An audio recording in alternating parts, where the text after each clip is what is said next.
Hello, welcome. If you have liked the video and shared in the comments the time you listened to me, we are starting our journey immediately. Tonight you are taking the place of a forgotten guard in the dusty pages of history, at the foot of the snowy mountains in northern Japan. I want you to imagine that freezing moment where your breath mixes with the air and instantly crystallizes. The metal and leather plates of your armor have turned icy from the cold, and with every step you hear the characteristic crunch of the snow. The wind whistles through the wooden barracks and dense forests, carrying snowflakes that sting my face like needles.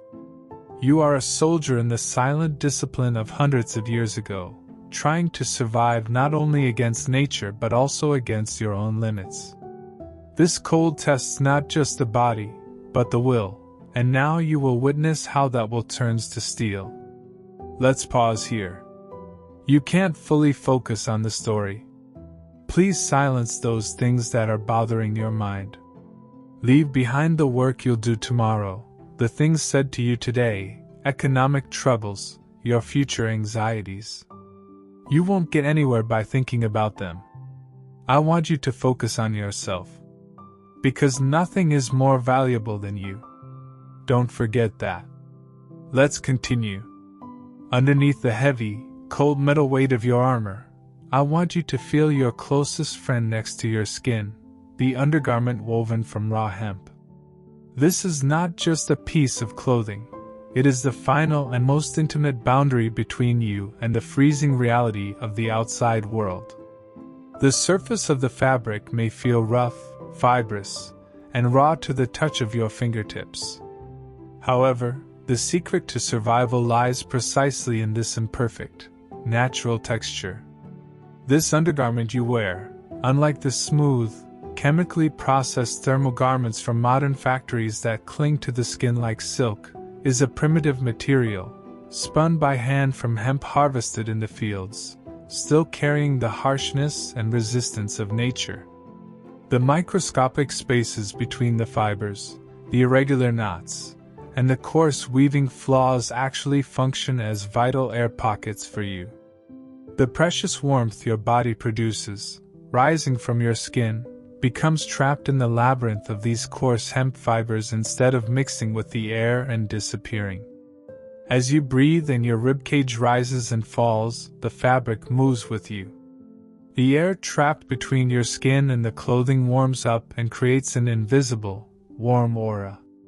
While the nobles of the era or high-ranking generals in the capital took refuge in the softness of smooth silk's slippery, skin-chilling texture in the cold would have been a fatal mistake for a soldier like you standing guard in the mountains.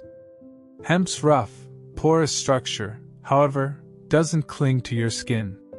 That life-saving distance always remains. When you move, raise your sword, or walk on the snow, you feel this coarse fabric gently rubbing against your skin. This friction, more than an annoying itch, creates a dry massaging effect that keeps your circulation constantly alert, stimulating the capillaries beneath the skin. Inactivity is the greatest enemy in cold weather. Slowed blood flow is the first sign of freezing. But this natural armor you wear stimulates your skin with every movement, reminding you that you are alive. This detail, usually overlooked by historians amidst the glorious narratives of battlefields, is actually the most fundamental logistical triumph that prevented an army from perishing in winter. When you sweat, hemp and linen's superior absorbency comes into play. Sweating in winter means getting wet, and getting wet is the shortest path to freezing to death. Unlike materials that absorb water, become heavy, and take hours to dry, this plant-based weave on you quickly absorbs moisture and, thanks to its pores, pushes it towards the outer layers, allowing it to evaporate. It breathes, just like the bark of a tree in a forest. With no synthetic waterproofing technologies in that era, soldiers had to rely on nature's own engineering, on plant fiber's ability to manage water. During the coldest hours when the wind seeps through the cracks of the barracks, you never take off this undergarment, even if you remove other layers. It's like a second skin to you. During the difficult months-long winter campaigns where hygiene took a back seat, the smell of this fabric blends with smoke, earth, and your own scent. While this smell might make a modern person wrinkle their nose, for you it is proof of living, existing, and still staying warm. When the air channels inside the linen fibers fill with your body heat, the freezing sub-zero temperatures outside struggle to penetrate this barrier. And you take a deep, secure breath, knowing that within this coarse, beige-gray weave, you are protecting your own warm living space against the white death outside. Now I want you to slowly shift your gaze downwards to your feet, treading on that endless expanse of white. You don't have today's thick-soled, waterproof, heavy winter boots on your feet. Instead, you have extremely simple, natural, and fragile-looking straw sandals called waraji, woven from rice straw. At first glance, you might not understand how these thin grasses will protect you from the freezing ground. But with each step you take on the snowy ground, you feel nature's primitive engineering at work on your soles. When rice straw dries, it turns into straw-like tubes containing microscopic air pockets. When you step down and put your weight on them, these straws compress, and the stagnant air in those pockets gets trapped, creating an invisible warm cushion between the sole of your foot and the icy snow. While the rubber soles used in the modern world can conduct the cold directly, turning your feet stiff, this organic material on your feet, instead of absorbing the cold, traps it in its air-filled pores, slowing it down. The structure of waraji quietly tells you much about the period's possibilities and cultural codes. At that time, leather was a rare luxury, even difficult for soldiers to obtain, due to both Buddhist prohibitions against eating meat and killing animals and economic limitations. While your European contemporaries struggled to feel their toes inside leather boots that hardened and constricted in the cold, hindering blood circulation, you are using this light solution made from the fertile waste of rice fields. The rough, uneven sole structure of the waraji prevents you from slipping on snow. Instead of a flat, slippery sole, thousands of small straw stalks that sink into the snow give you surprising traction on the ice. The dull, rustling sound you hear with every step is the safe melody of the straw crunching the snow beneath your feet and your grip on the ground.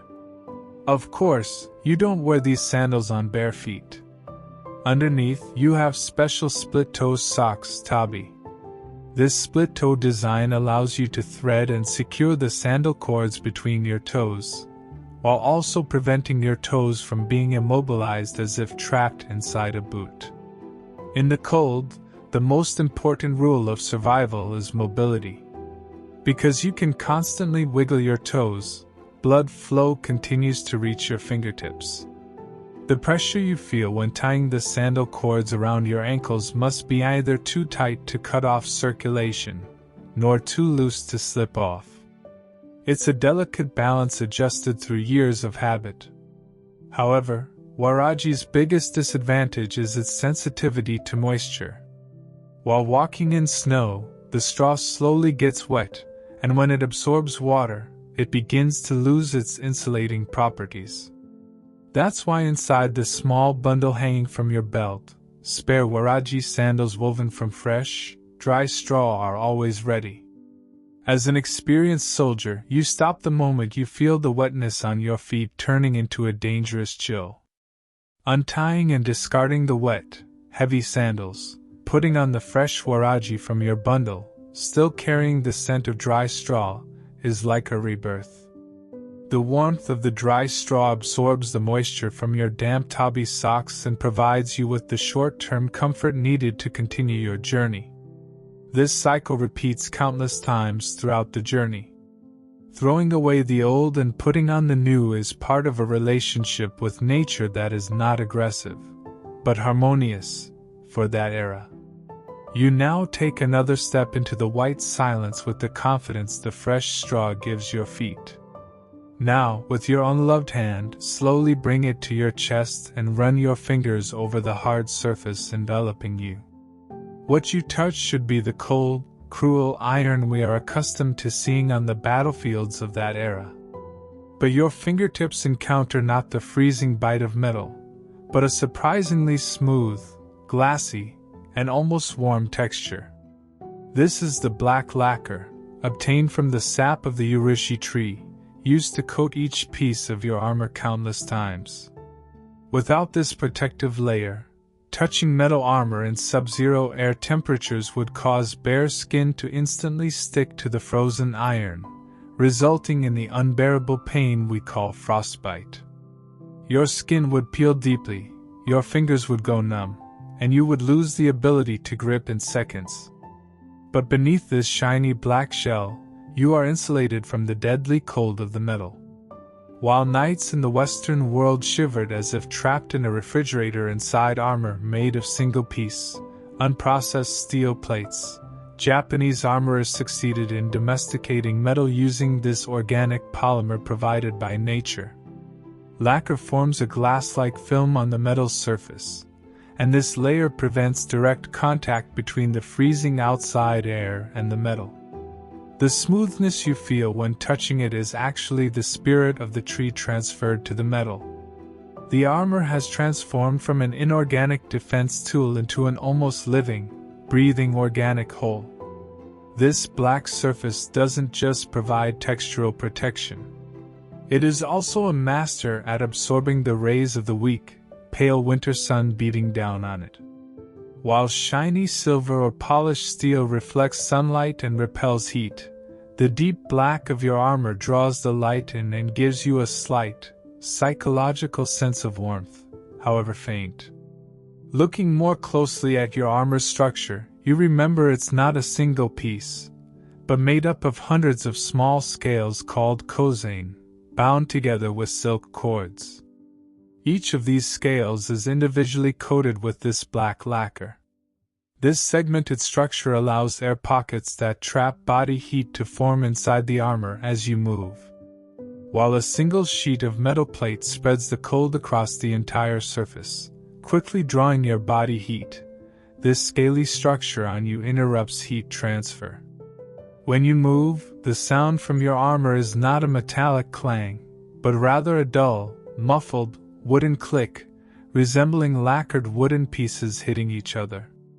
This sound echoing in the silence of the snowy forest reminds you not of the cold of metal, but of the warmth of wood.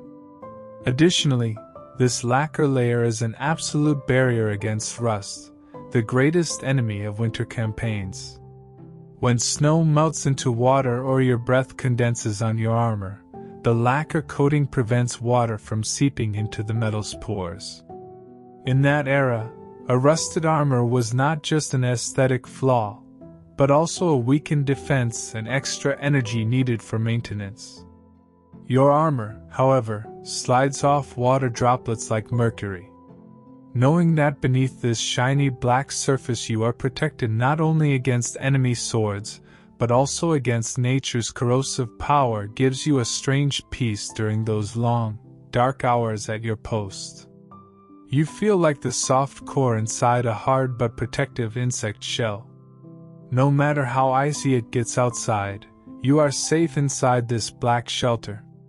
Each time the cold air fills your lungs, that deep, gnawing hunger in your belly begins to echo louder in the furthest corners of your mind. With trembling, numb fingers, you untie the knot of the faded, coarse cloth ration bag on your belt. What pours into your palm is not the soft, white, steaming food you're used to. They are hard, matte, dried grains of rice, resembling small, translucent pebbles gathered from a riverbed. This is hashiai, rice that has been cooked and then sun-dried for days until completely dehydrated, practically mummified. This method was the only way in a world without modern vacuum packs or chemical preservatives to store food for months without spoiling, molding, or freezing and cracking. The rattling sound these petrified grains make when emptied into your wooden bowl is dry and metallic, like marbles hitting a porcelain plate. You take a ladle of boiling water from the iron pot, blackened with soot, hanging over the campfire. When the water meets the hard grains, the thick, gray steam rising from the bowl hits your face, and you feel the muscles of your face, tight from the cold, relax, and the ice crystals accumulated on your eyelashes melt. This is not just a meal preparation. It is the first step in a frozen body's return to life. Under the logistical conditions of the era, transporting fresh rice was impossible. Because of the moisture it contained, it would freeze in the cold and become heavy. But this dried ration in your hand was the lightest and most energy-dense source a soldier could carry. You grip your bowl tightly between your palms. But you can't start eating immediately. The meal isn't ready yet. Those hard, stubborn grains need time to soften, absorb the hot water into their pores, and return to their former state. This waiting period, unlike the instant consumption habits of the modern world, is a mandatory ritual of patience and warming for you. As the wooden bowl slowly transmits the heat of the liquid inside to your palms and from there to the veins in your wrists that are about to freeze, you become hypnotized, just watching the movement in the water and the rising steam. As the rice fully absorbs the water and swells, that rock-like hardness gives way to a soft, white, porridge-like texture. The first spoonful you take is neither salty nor sweet. You get only a pure, slightly smoky, earthy grain taste. Unlike the complex flavors served in palace kitchens or city inns with various spices, vegetables, and sauces, this meal does not offer you culinary pleasure. It simply provides the purest fuel you need to survive. Each warm bite going down your throat heats your esophagus, and when it reaches your stomach, it creates a deep sense of relief, as if a glowing ember has fallen right into the center of your torso. As digestion begins, your body increases its own internal thermostat, its metabolic rate, to process this dense carbohydrate. As your blood sugar balances, the mental fog brought by the cold disperses.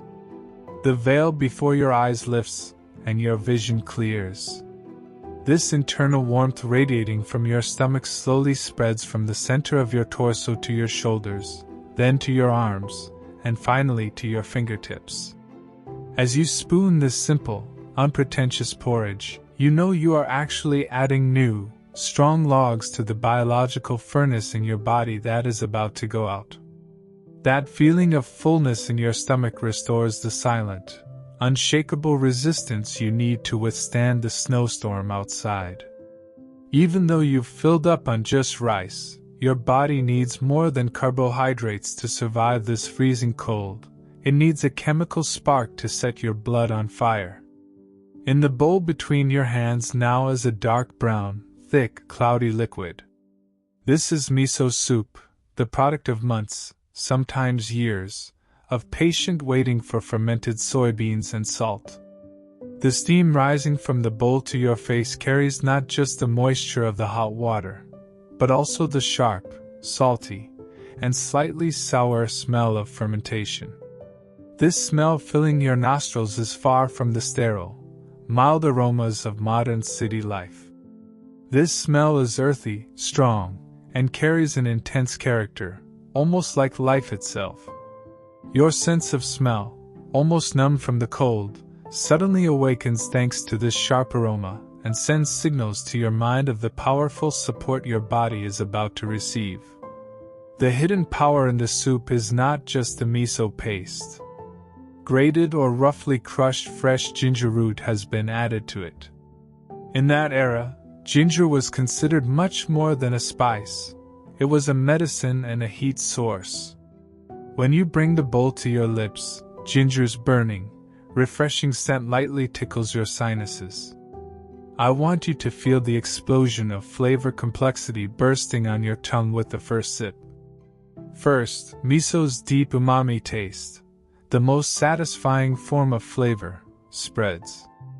Immediately after, ginger's characteristic peppery warmth draws a line of fire down your throat. Unlike the clear, delicate soups served in Kyoto's elegant tea houses, purely for enjoyment, the mixture you are drinking is coarse, murky, and entirely survival-focused. Those subtle flavors prepared for the noble's palates hold no meaning in this wilderness, in this deadly cold, where you are. What you need is not politeness, but a shock to get the blood moving in your veins. When the liquid reaches your stomach, with ginger's effect, you feel as if a small stove has been lit inside you.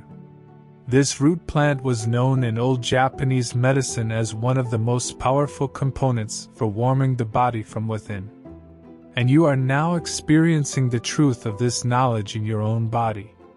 The high salt content in the miso instantly replaces the electrolytes and minerals you've lost through the insidious sweat under your heavy armor all day, despite the cold. In modern times, salt, avoided due to fears of high blood pressure, was a vital mineral in that era, preventing a soldier's muscles from cramping and ensuring his nervous system functioned.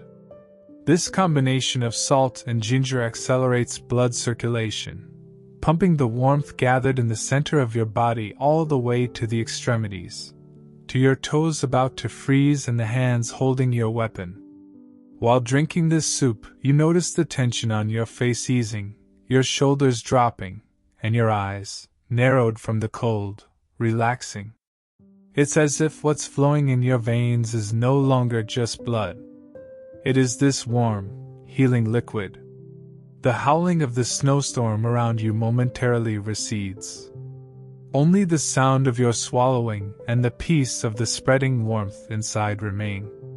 With its probiotics and live enzymes, miso soup also repairs the digestive system worn down by poor nutrition and harsh conditions. Even though you wouldn't know what vitamin pills or immune boosters were in that era, you instinctively know that this dark liquid is an invisible shield protecting you from illness. When you drink the dregs at the bottom of the bowl, along with the ginger pieces, to the last drop, you feel an unquenchable ember in the center of your chest, and feel a strange courage against the night and the hardships it will bring. I want you to feel that immense weight on your head, that constant, familiar pressure grinding into your neck muscles. The menpo, face guard, and the kabuto, helmet, form a majestic but equally oppressive cage made of riveted iron plates. No matter how cold the outside air is, enough to freeze your breath, or how sharp the wind is, enough to cut your cheeks like a knife, the inside of that helmet has a microclimate completely different from the rest of your body, damp and warm. The stress of battle, the effort of long marches, and the constant alertness's adrenaline cause your scalp to warm and sweat, even if it's sub-zero outside. This is where that simple but vital piece of fabric between the icy, merciless surface of the metal and your sensitive scalp, the helmet liner, comes into play. You won't find the advanced ventilation systems that keep the head cool thanks to air channels in modern technological helmets, or the soft shock-absorbing foams from this era. The method you resort to is much more primitive but equally effective. Think of the thin cotton cloth called tenugui you wrap around your head before putting on the helmet, or the fabric pads sewn inside the helmet called yukibari. These fabrics eliminate the deadly risk that sweating would create in the freezing cold of winter. Because sweating in cold weather and allowing that sweat to cool on the skin is the most dangerous situation that rapidly lowers body temperature. That fabric layer on your head instantly absorbs and traps the warm moisture coming from your pores. Thus, it prevents your sweat from cooling and turning into icy water, making you sick. Imagine, due to the samurai tradition of that era, you have the sakayaki hairstyle, shaving the top of your head so the helmet fits perfectly and doesn't slip during battle. Thinking of your bare, unprotected scalp touching the freezing metal or hard leather directly, without this fabric buffer in between, is chilling enough. Unlike the uncomfortable structure of the chainmail hoods worn by European knights, which pulled on hair and skin, this textile arrangement inside Japanese helmets offers a degree of comfort and insulation. This piece of cloth acts as a soft cushion, preventing the hard knots, rivet heads, and leather cords inside the helmet from digging into your scalp. Additionally, this absorbent fabric has another vital function: preserving vision. If this cloth didn't absorb sweat, salty sweat droplets dripping from your forehead during intense exertion would pass over your eyebrows and enter your eyes. In a sword duel where even a momentary loss of vision or eye sting could result in death, this simple piece of cloth ensures your eyes always stay dry and clear. Even though the fabric's texture may become dirty over time, mixed with sweat and oil, for you it is the only warm point you can take refuge in against the metallic cold of the helmet. When you remove your helmet at night or during those short breaks, you watch the steam rising from your head mix with the cold air. The fabric hood is soaked, perhaps, but your head is still warm.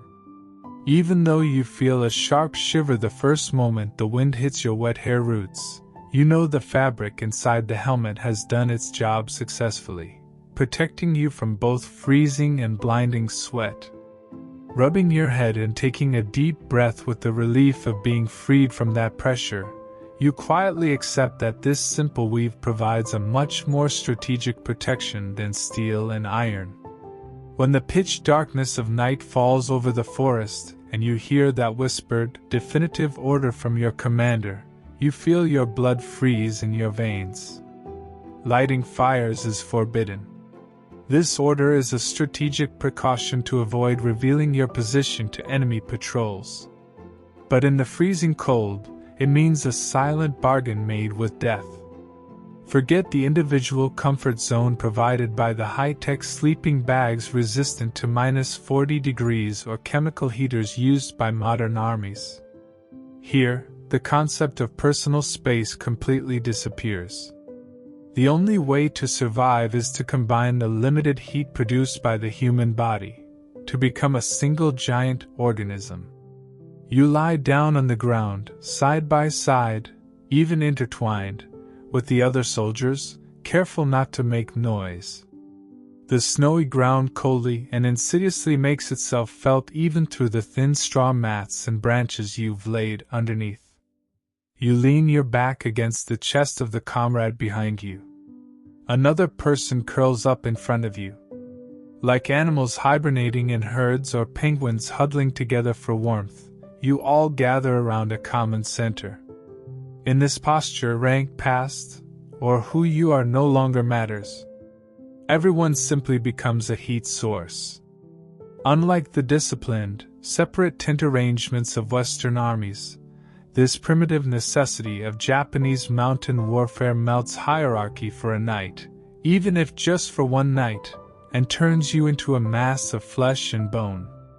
When you feel the slight warmth radiating from the back of the soldier in front of you, your body instinctively wants to press tighter against him.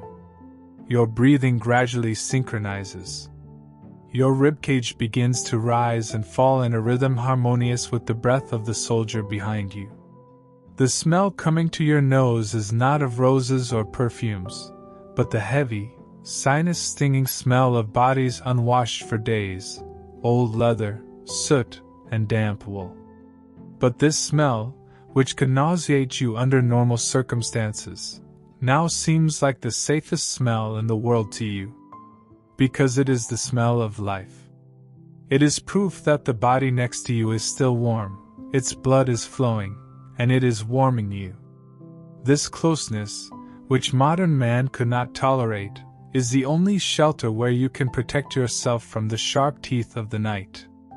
As the night progresses, you notice those on the outermost part of the huddle beginning to get cold, while those inside are sweating.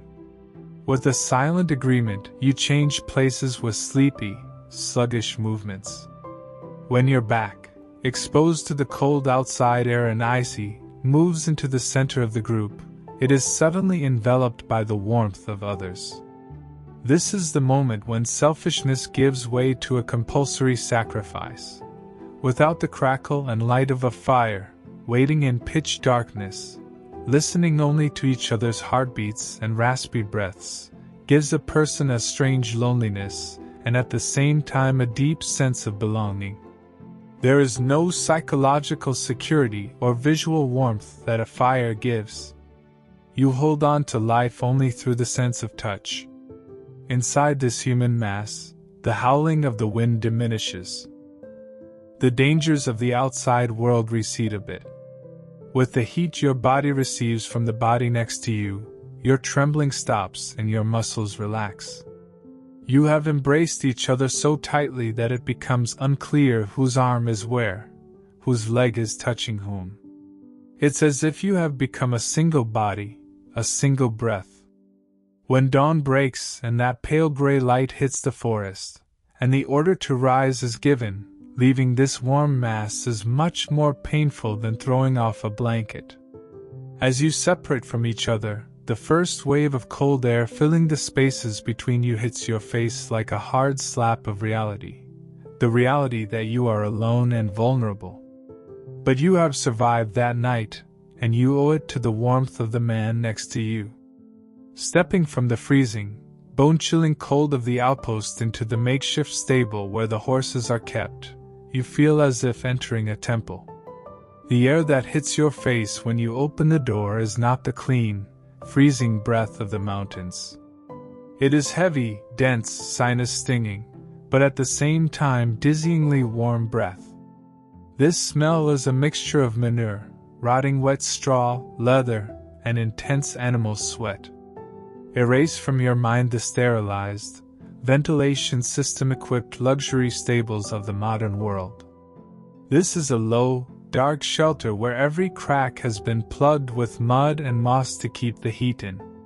The sharp smell of ammonia coming to your nose, which could make you gag under normal circumstances, now seems like the most beautiful perfume in the world because the warm air filling your lungs means you won't freeze, you will survive. As your eyes begin to discern in the dark, you notice the massive, steaming bodies. Horses are not just riding animals or pack carriers. Each is a biological stove. The average horse's body temperature is higher than a human's, and this massive mass constantly radiates heat around it. You have been waiting impatiently for your turn at guard duty. While other patrol duties turn into torture in the snow, under the wind, stable guard duty is like a secret reward, a lottery among soldiers. Sharing this duty provides a fair right to warmth. You slowly approach the horse closest to you.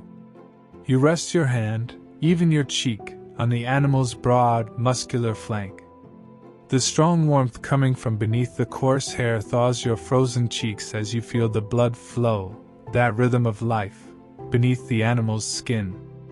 Unlike the dry, lifeless warmth of modern electric heaters, this heat is alive, moist, and makes you feel you are not alone.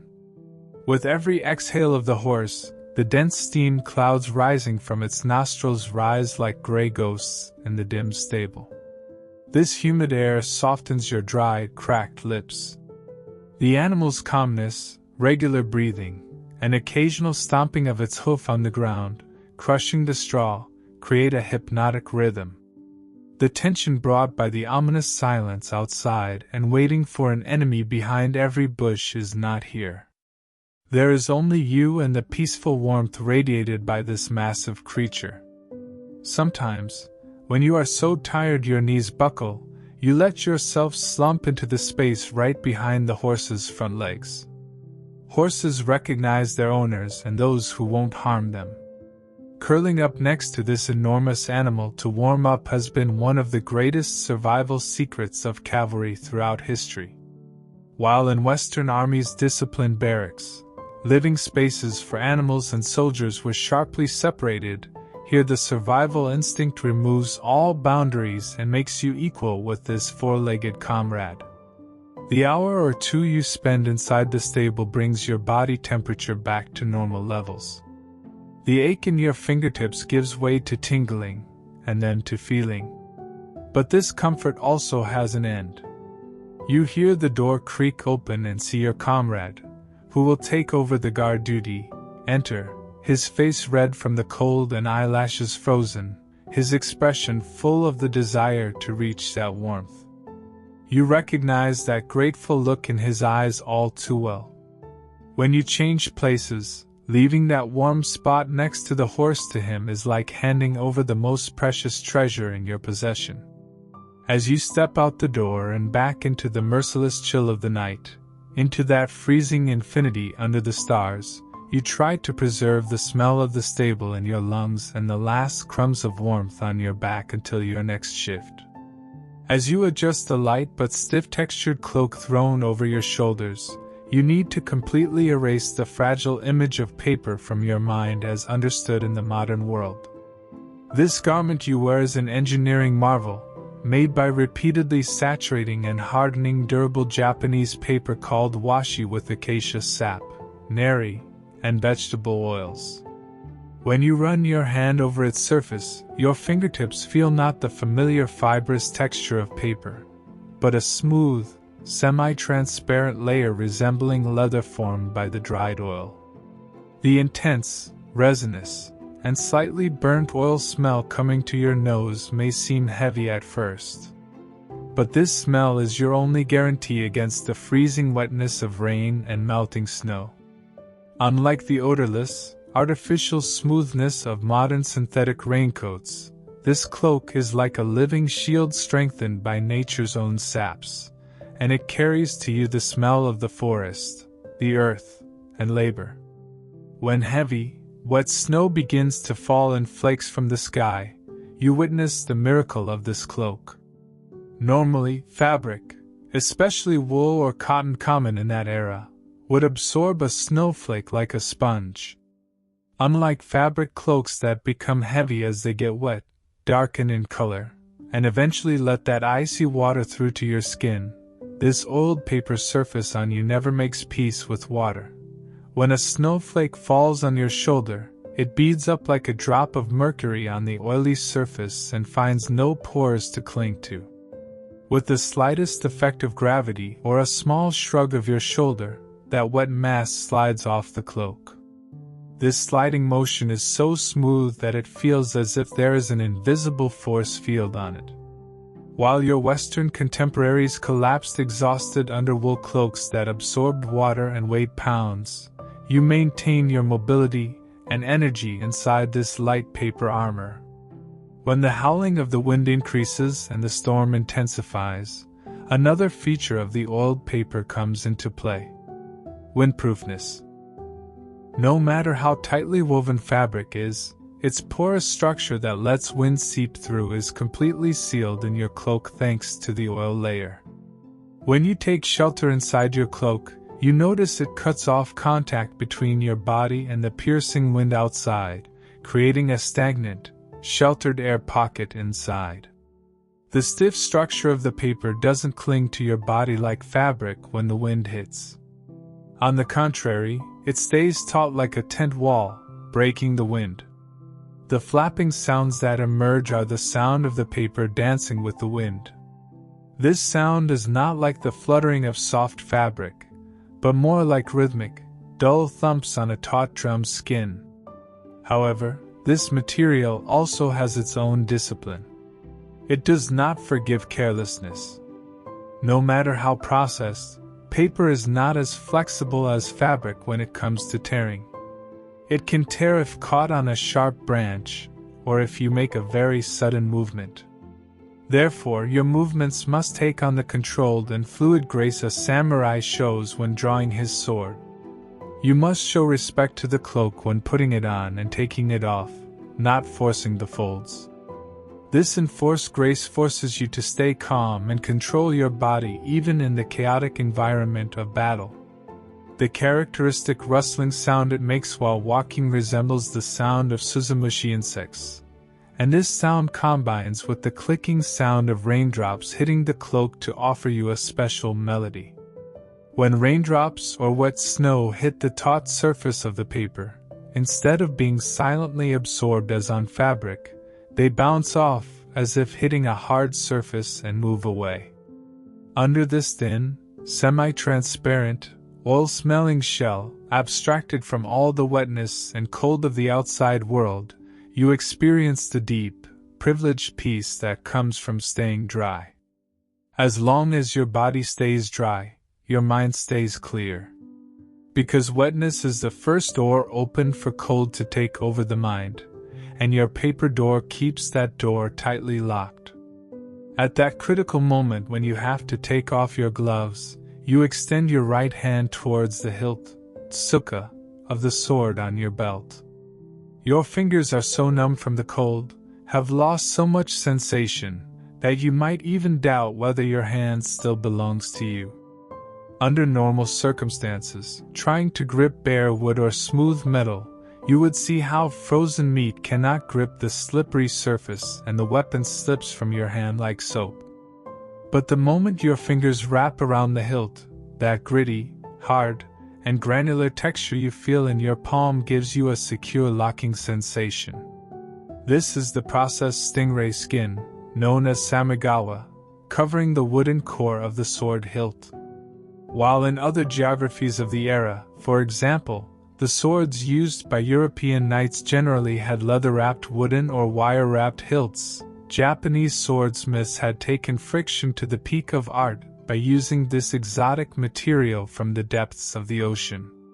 The surface of stingray skin consists of thousands of small ossified nodules, tiny bumps. When you grab the hilt, these hard nodules make themselves felt through the silk wrappings, ito, and practically embed themselves into the skin of your hand. In moments when you cannot contract your muscles from the cold, when you cannot fully bend your fingers, it is this friction surface that makes the sword stick to your hand. The hilt ceases to be a smooth object and becomes a natural extension of your hand, a continuation of your bones. The greatest risk of fighting or standing guard in winter conditions is your hands getting wet. When snow melts with the heat of your hand and turns to water, or when your palms sweat from tension, an ordinary hilt becomes lethally slippery. However, the indented structure of the stingray skin prevents water from forming a thin film on the surface. While the water drains into the valleys between those tiny bumps, your skin continues to contact the hard peaks. This logic is similar to the treaded structure that gives modern vehicle tires traction on wet roads. But you are experiencing this in a piece of skin provided by nature centuries ago. The cold, hard, pearl-like whiteness of the stingray skin looks at you from between the dark-colored silk wrappings. This aesthetic appearance is actually the mask of a savage functionality designed for your survival. During the sudden, explosive force you apply when drawing your sword from its scabbard, your hand must not slip on the hilt even a millimeter. If the hilt turns in your hand, your cutting angle is ruined, and that could be your end. What compensates for the loss of strength in your frozen fingers is the mechanical grip provided by this samigawa. When the silk wrappings get wet from snow and rain over time, they can loosen or slip. But the stingray skin underneath is so hard and toothed that it also secures the wrapping in place. It prevents the fabric from turning on the wood. So this skin acts as a hidden spine protecting both your hand and the integrity of your sword. Each time you squeeze the hilt, that slight stinging sensation in your palm is a stimulant reminding you to stay alert. The nerve endings in your fingertips, numb from the cold, are stimulated by contact with this gritty surface and send signals to your brain that the weapon is still there, safe, and under your control.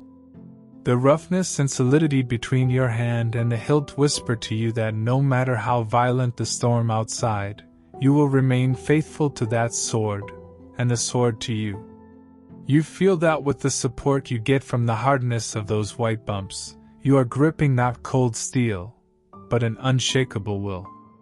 This texture is not just fish skin, it is the tangible, palpable form of your warrior identity and your desire to survive. The greatest enemy during those motionless, Freezing hours at your post is not the cold enveloping your entire body, but that insidious and dangerous numbness starting at your fingertips. Your hands are the most important weapon you have to grip your sword or draw your bow. But when the cold draws blood away from your fingers towards the center of your torso, your hands turn into foreign, stiff objects that don't belong to you. It is at this moment of helplessness that you reach for that life-saving treasure hidden in the inner pocket of your armor or in a small pouch on your belt.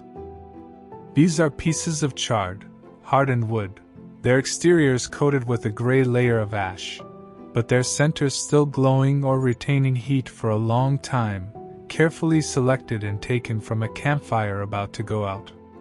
These black pieces, small enough to fit in your palm, are the ancestors of the practical hand warmers used by modern mountaineers that heat up with a chemical reaction as soon as the package is opened. But this heat source in your hand is not a technological product. It is a pure piece of fire plucked from the heart of nature. When you take this piece of charcoal in your palm, you usually wrap it in a thin paper, a leaf, or a dried leaf so it doesn't burn your unloved fingers. When the charcoal's heat passes through this thin layer and reaches your skin, the first thing you feel is not relief, but a sharp stinging. You could call this the labor pain of life's return. When your veins, constricted from the cold, encounter this sudden heat, they rapidly dilate, and as blood rushes to your fingertips, it creates a tingling similar to pins and needles. While soldiers in Western armies often wore thick wool or leather gloves to protect their hands, greatly losing dexterity and sensitivity, as a Japanese soldier, you have to use your fingers bare or with very thin protection to feel your weapon and make those millimetric touches. Therefore, providing heat with this ember directly in your palm, rather than with an external glove, is a necessity of the martial art. As you gently roll the charred wood between your fingers, you notice the fine black soot stain transferring to your skin. This blackness is not dirt. It is a signature left by the fire. The type of wood is vital here. While an ordinary pine branch would burn quickly and turn to ash, dense charcoal obtained from oak or chestnut trees traps its heat inside for hours. You have to protect this small piece in your palm almost like a living being, blowing on it lightly from time to time to keep it from going out, or closing your palm to regulate the oxygen balance. Unlike the effortless comfort offered by modern battery-powered heaters, even to warm up you must establish an active, careful, and constant relationship with fire.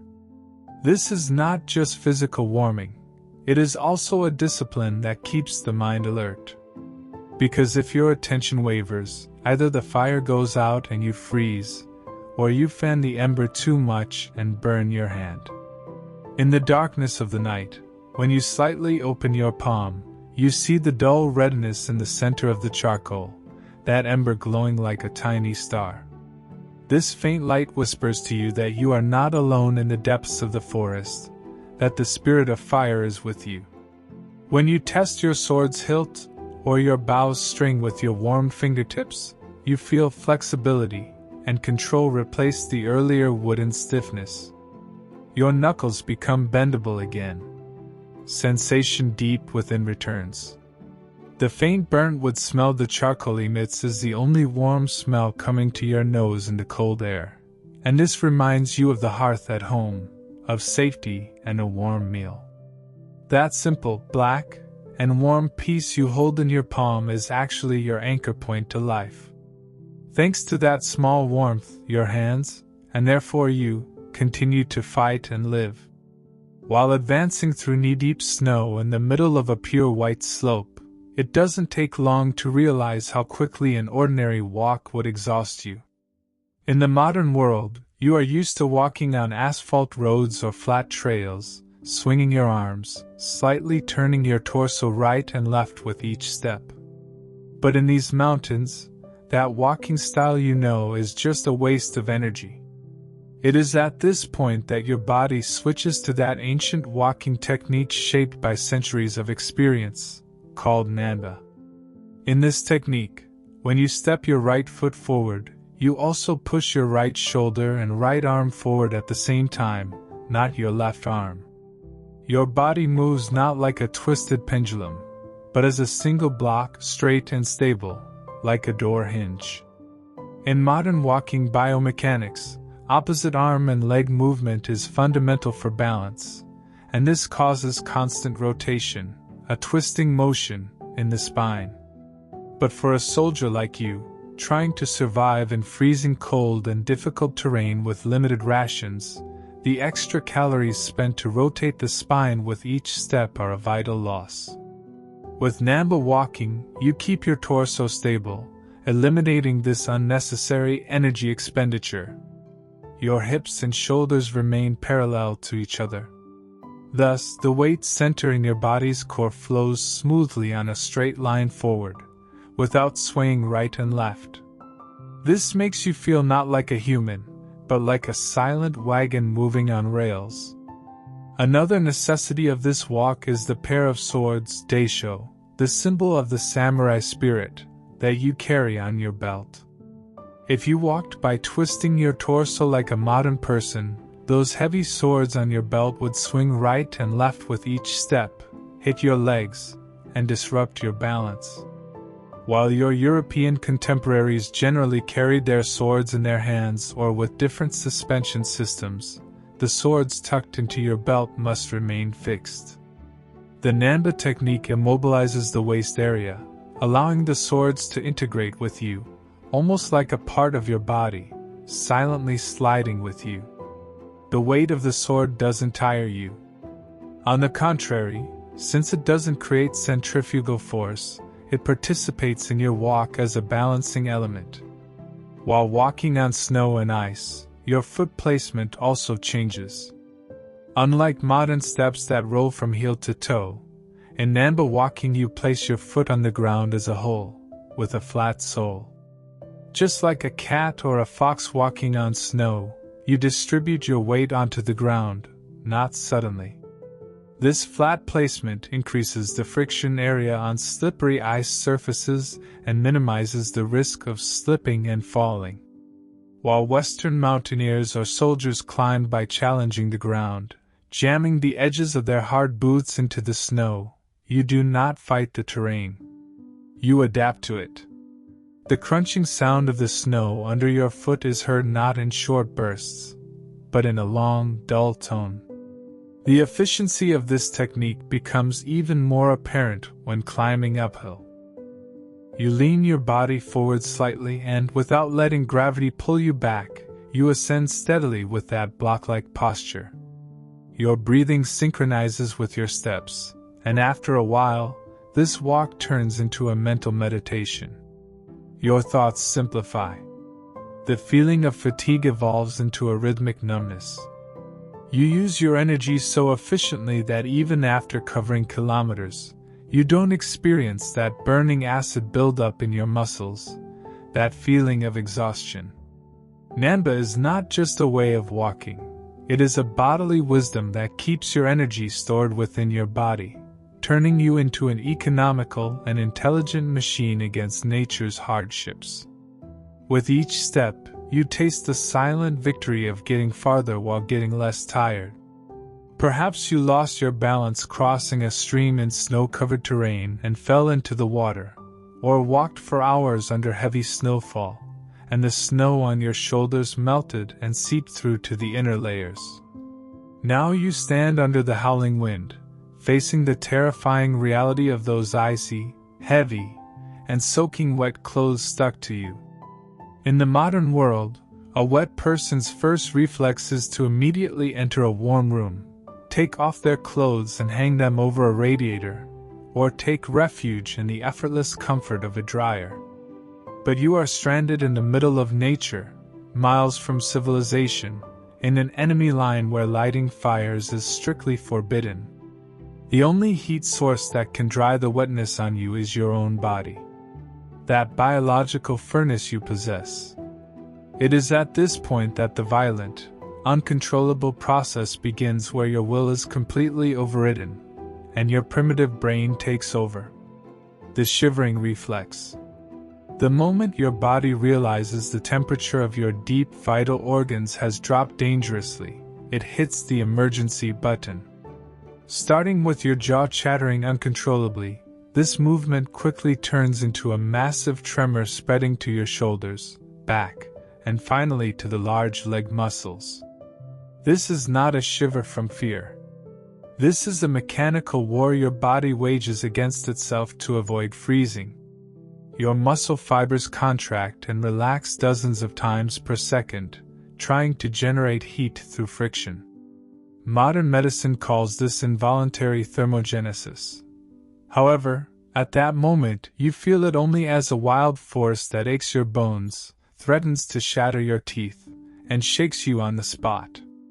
This reflex is so powerful that you cannot hold a glass in your hand, you cannot even untie a simple knot. Your body has focused all its energy solely on producing heat. Every time the wet, cold texture of the hemp or cotton undergarment touches your skin, it hurts as if thousands of tiny ice needles are pricking you. But the immense internal heat generated by your shivering slowly reaches deep. On that paper-thin boundary between your skin and the wet fabric, the struggle for the water to evaporate begins. Your body acts like a red-hot iron, trying to heat and vaporize that clinging cold water to expel it. The energy you expend in this process is many times greater than that of a normal walk or work. The calories a modern person would burn by running for hours in a gym, you spend just by standing still, shivering, to dry those wet clothes. Your hunger increases, your mind grows foggy. But the rhythmic, exhausting dance of your muscles never stops. As time passes, you notice a thin gray column of steam rising from your clothes. This is the first sign of victory. Your body's heat is beginning to overcome the wetness. That freezing cold gradually gives way to a damp, sticky, but surprisingly warm sensation. This stage, what we call damp heat, is the final stop before drying. Since you lack the technology of modern, synthetic, water-repellent fabrics that dry in seconds, your drying process takes hours. During this time, even if your muscles are weary to the point of collapse, the shivering slowly subsides. The tremors become less frequent, and finally give way to a deep fatigue. By the end of this process, your clothes may not be completely dry, but they are no longer cold enough to kill you. By consuming your own body's resources, breaking down your muscles, you have used that self-generated heat to transform the deadly wetness on you into a livable dampness. When the shivering stops, the silence and stillness spreading through your body resemble the calm of the sea after a storm. Your muscles are now relaxed, your pulse has slowed. You feel exhausted, but you are alive. This primitive reflex is a miraculous moment where your will ends, biology takes over and pulls you back from an icy grave.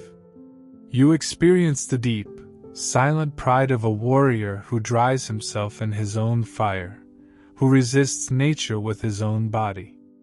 When your duty at the outpost ends, or after a long march when your commander gives the order to set up camp, your eyes involuntarily drift to the ground, to that lethally cold, frozen solid earth.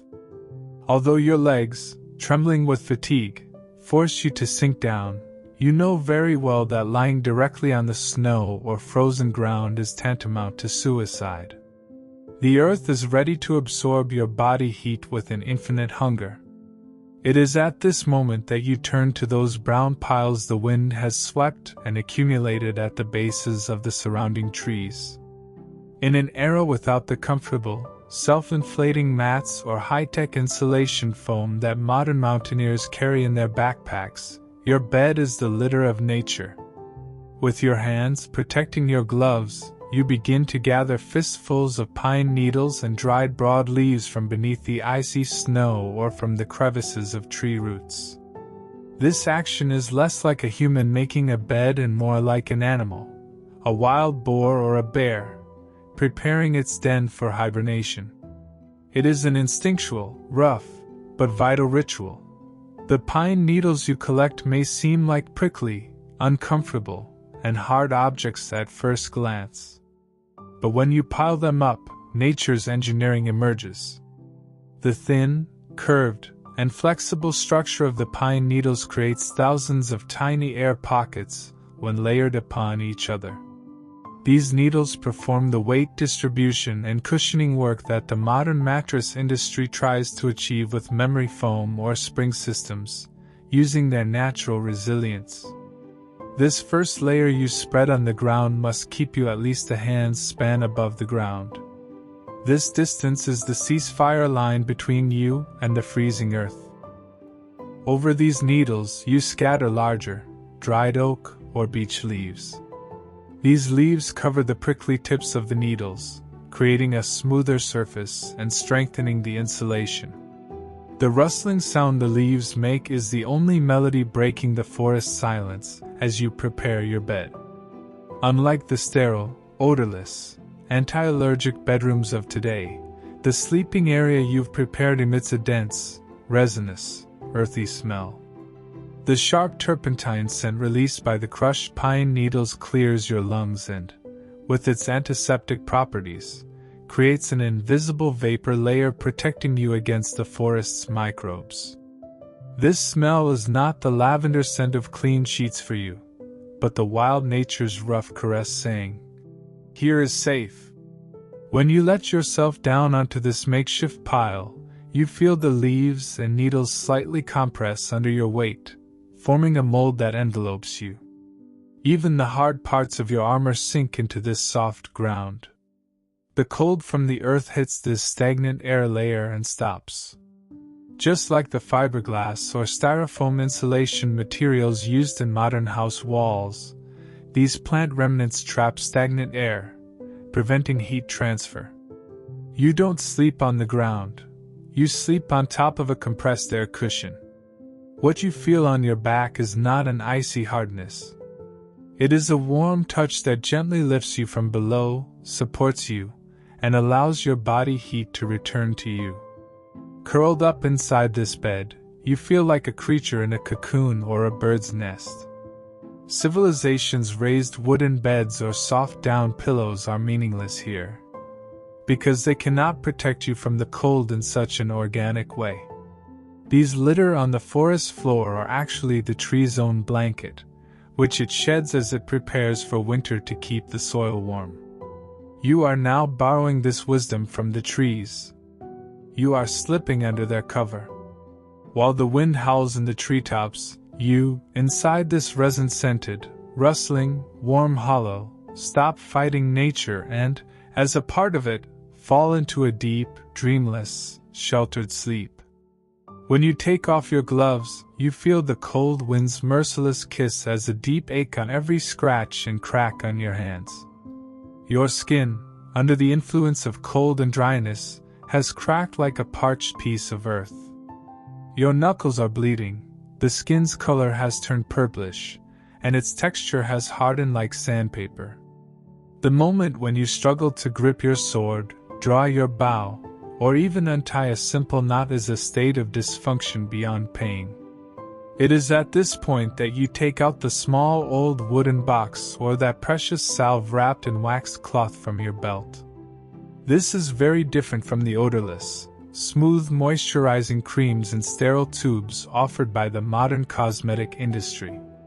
What you hold in your hand is sake kasu, the lees of sake production, a whitish, thick, and sharp-smelling residue. When you take the paste on your fingertip, you notice its slightly gritty, dense, and sticky texture. The smell that reaches your nose is the intoxicating mixture of fermented rice, yeast, and alcohol. While people in the modern world use perfumes to mask the smell of alcohol in skincare products, you draw in this scent with deep gratitude. Because this is the smell of life, transformation, and warmth. When you start applying the leaves to your cracked hands and windburned cheeks, the first thing you might feel is a slight burning. The alcohol in it stings as it touches your open wounds. But this pain gives way within seconds to a strange, deep warmth that seeps under your skin. Sake leaves is not just a moisturizer. It is a biological medicine full of living enzymes, amino acids, and vitamins. As you work the leaves into your skin, you feel that tight, stiff skin gradually soften and regain its elasticity. The fermentation process has broken down the starch in the rice into nourishing substances that your skin can easily absorb. Unlike the chemical barriers synthesized in today's laboratories, this natural waste product forms a thin, breathing, but cold-blocking organic film on your skin. This layer keeps your body heat inside while preventing the dry, freezing wind outside from evaporating and carrying away the moisture in your skin. It's as if you've put on invisible, thin, warm gloves on your hands. In that era, sake was a sacred drink offered to the gods and a morale booster for warriors. But its leaves were a byproduct as valuable as the drink itself. While wealthy samurai might drink the clear part of the sake, soldiers on the front lines like you would both add this residue from production to their soups for internal warmth, and apply it to their skin for external protection. This versatile use was a logistical miracle in times of war when resources were scarce. When you rub your hands together, the friction heat generated by the slippery sake leaves accelerates the return of blood to your frozen fingers. The alcohol's vasodilating effect opens the surface capillaries, and you see your pale, grayish skin begin to turn pink and come alive again. When applied to your face, sake's slightly intoxicating vapor lingers in your sinuses. This smell momentarily distances your mind from the current misery, cold, and snow. It evokes memories of the rice harvest in spring, festivals in your village, or sake drunk by a warm hearth. As your physical pain subsides, you also experience a spiritual relaxation. Your hands are no longer painful burdens but powerful limbs, back under your control, capable of gripping your weapons securely. Even when that thin sake layer on your skin dries and turns matte, it does not lose its protective quality. Even if the wind blows on your face all night, the peace of knowing your skin remains moist and healthy under that invisible shield allows you to continue your watch. This is the tremendous alchemy where a waste product transforms into a soldier's survival tool. I want you to look at that massive, asymmetrical, artwork-like Japanese bow in your hand, the yumi. This body, a perfect union of bamboo and wood, is nothing but a beautiful piece of wood without the string stretched between its two ends. What gives it its soul, lethality, and purpose is that thin cord. However, this string is not made of synthetic, petroleum-derived fibers like Dacron or Kevlar, produced in modern laboratories to defy all weather conditions, moisture, and temperature changes. The string you use is entirely organic, coming from nature, and therefore affected by nature's conditions. It is usually produced by combining twisted hemp fibers with natural fish glue, nib. And that is precisely the source of the problem. Because fish glue is a living material and crystallizes in freezing cold, becoming fragile like glass. If you leave the string taut on the bow in those sub-zero temperatures, the freezing air will solidify the glue between the fibers and completely destroy its elasticity. Under the bow's tremendous tensile force, this taut, frozen string will snap with a crack, like a dry branch breaking, at the slightest jolt, or when drawn. Being left without a string in the midst of battle is no different from losing your sword. Therefore, while waiting at your post or during long marches, you never leave the string on the bow. With slow, rhythmic movements, you force your frozen fingers to relax the bow and remove that precious cord from its place.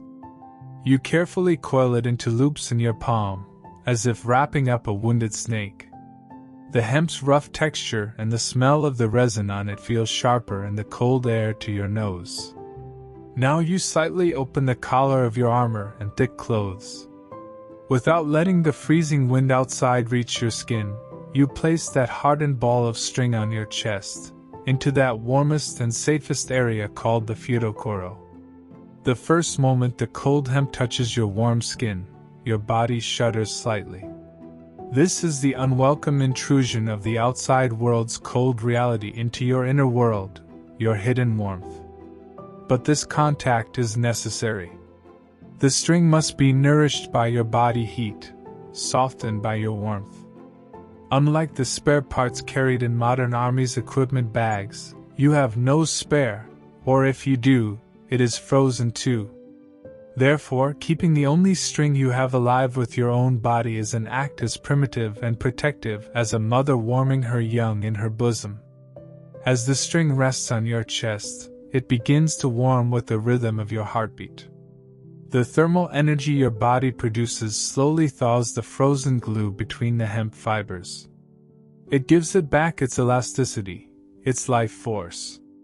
That lethal cord, now resting right above your heart under your armor, has become a part of you. This physical bond established between you and it is the most concrete proof of a samurai's spiritual bond with his weapon. As you breathe, the string breathes. As long as you stay warm, it waits, ready to do its duty.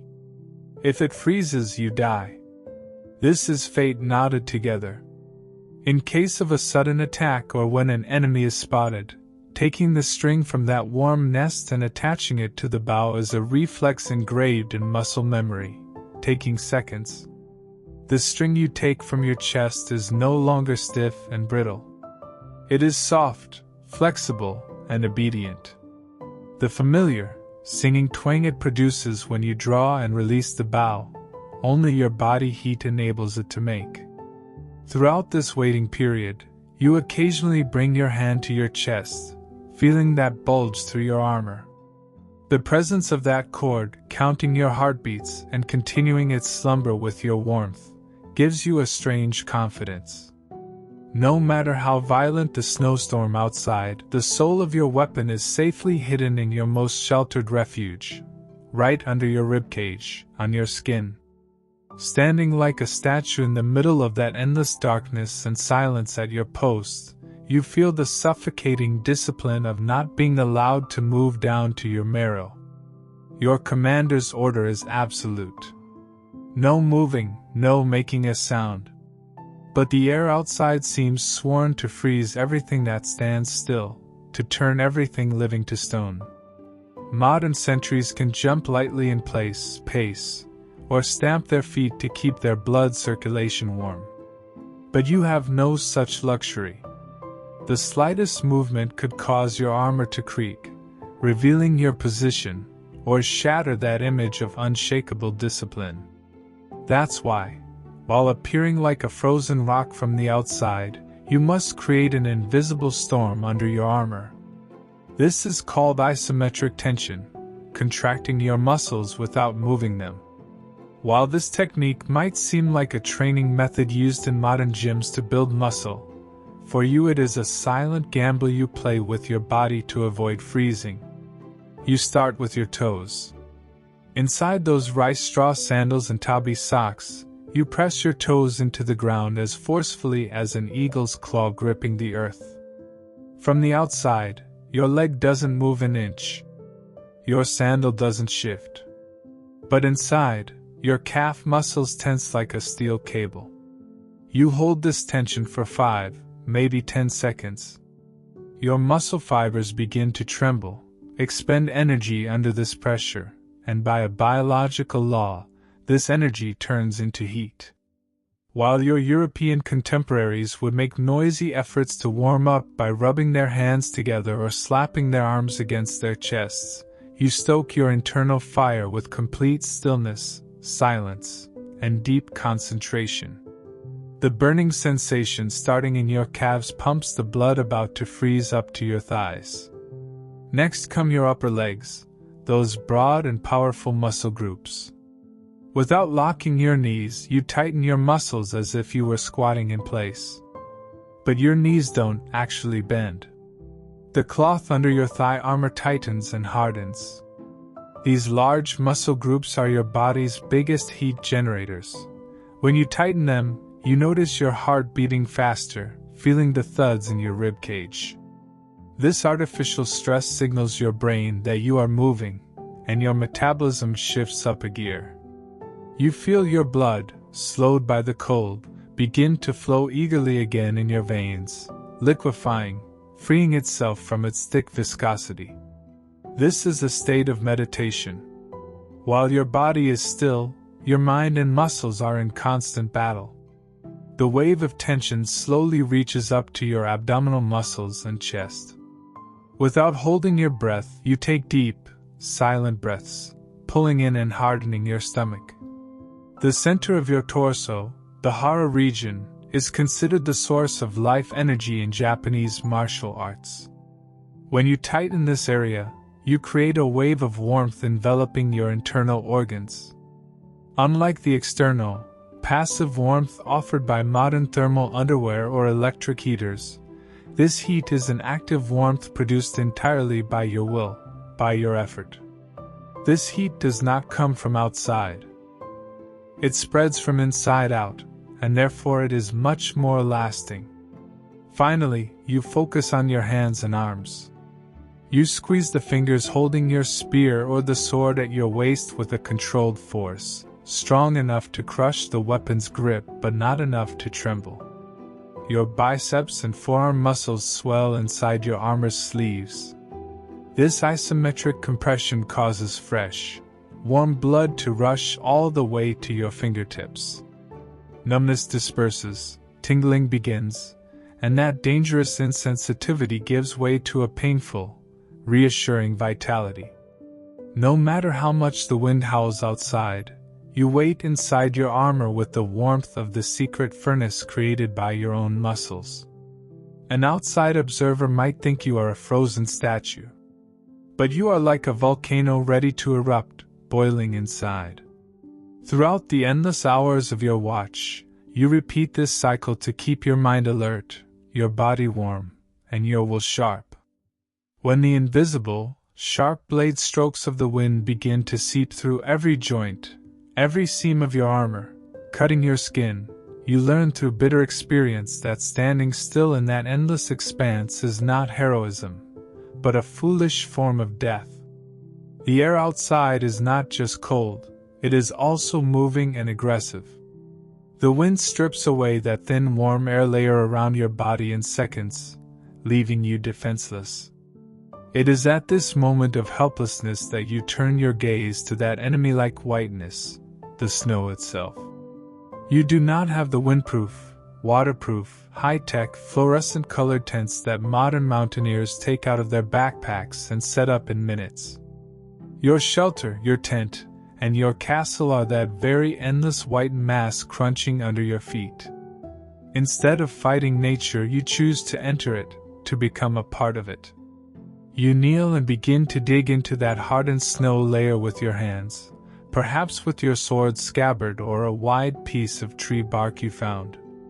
The snow's surface has formed a hard, icy crust from the wind. Breaking this crust, you reach the softer, powdery snow beneath. As you dig, the howling of the wind in your ears begins to diminish. You dig a hole just wide enough for your body to fit into, but deep enough for you to curl up inside, a sort of snow grave. This act might seem frightening at first glance, because you might feel as if you are burying yourself alive. But unlike the security offered by the grand, stone-walled castles of Western culture, in Japanese mountain warfare, security lies in being invisible and adapting to nature. You are returning not to the earth's womb, but to the snow's womb. When you enter the hole and lower your head below the level of those white walls, you notice all the sounds in the world are suddenly cut off. The wind now passes over you harmlessly, like a river flowing over rocks. The inside of the hole has an incredibly silent, almost sacred tranquility compared to the chaotic noise outside. Snow, by its nature, is a tremendous insulating material containing a lot of air. Just like the foams or fiberglass used in modern house walls, the still air pockets between the snowflakes serve the same function. While the air outside, with the wind chill, feels like -40 degrees, at the bottom of the hole you've dug, with the wind factor eliminated, it rises to just below freezing. This might still be considered cold by modern standards, but for you, it is the vast chasm between surviving and dying. When you cover the top of the hole with nearby branches or your oiled paper cloak, you trap the warmth inside. Your own breath slightly warms the air in that small space. The pure white surface of the walls reflects your body heat back to you. If you were out in the open, your body heat would be swept away into space with the wind. But here, every calorie stays with you. You curl up into the fetal position. You pull your knees to your chest, and in that narrow, dark, but safe void, you wait with the peace of knowing the storm outside cannot reach you. These holes also make you invisible to enemy patrols. A soldier hiding inside a white hole in a white landscape is no different from a ghost. While European armies would reveal their camp areas with huge fires and tents, you blend into the terrain's topography like a snow fox. Over time, the snow's insulating silence calms your mind. Where you lie is cold. Yes. But there is no piercing whistle of the wind. No icy lash cutting your skin. There is only you, your breath, and that white silence enveloping you. This simple hole offers you that primitive protection that technology and civilization cannot provide. It shelters you from the wind and grants you that critical heat you need to see the dawn. As you look at the dying red embers of the campfire, your eyes are focused not on the dance of the flames, but on those fist-sized river stones you carefully placed among the coals. These are not randomly chosen rock fragments. They are dense granite or basalt pieces, smoothed and shaped over centuries by the patience of water in riverbeds, best at trapping heat inside. If it were a porous or wet stone, the water inside could vaporize and cause the stone to explode like a bomb. That's why you made your selection with the meticulousness of a jeweler choosing a diamond. When the stones have waited long enough in the heart of the fire and have trapped the color, heat, and soul of those embers within themselves, you pull them out of the fire with tongs or 2 sticks. The stone's surface is no longer gray. It has darkened slightly from the heat, transforming into an energy store impossible to touch. Unlike the safe, adjustable, soft heat offered by modern rubber hot water bottles or electric blankets, this source in your hand is nature's rawest, most uncontrollable, and wildest heat. This stone is a silent and dangerous guest that will soon enter your sleeping bag with you. When you take the stone out of the fire, you cannot immediately touch it to your skin. This would char your flesh in seconds. So you prepare the cotton cloth called tenugui that you took from your belt or an old piece of clothing. You place the stone in the exact center of the cloth and fold it over carefully. Each layer of cloth is an insulation filter that tempers that scorching heat, transforming it into a tolerable, soft wave of warmth. In the absence of the standard temperature settings offered by modern heating pads, you must adjust the cloth's thickness through trial and error based on your own sensation. This bundle you've prepared is no longer just a stone. It has become a warm heart, a life battery that will allow you to get through the night without freezing. As the first warmth radiating from the cloth warms your hands, the smell of slightly burnt cloth and heated stone comes to your nose. This smell is the most concrete form of security on a cold winter night.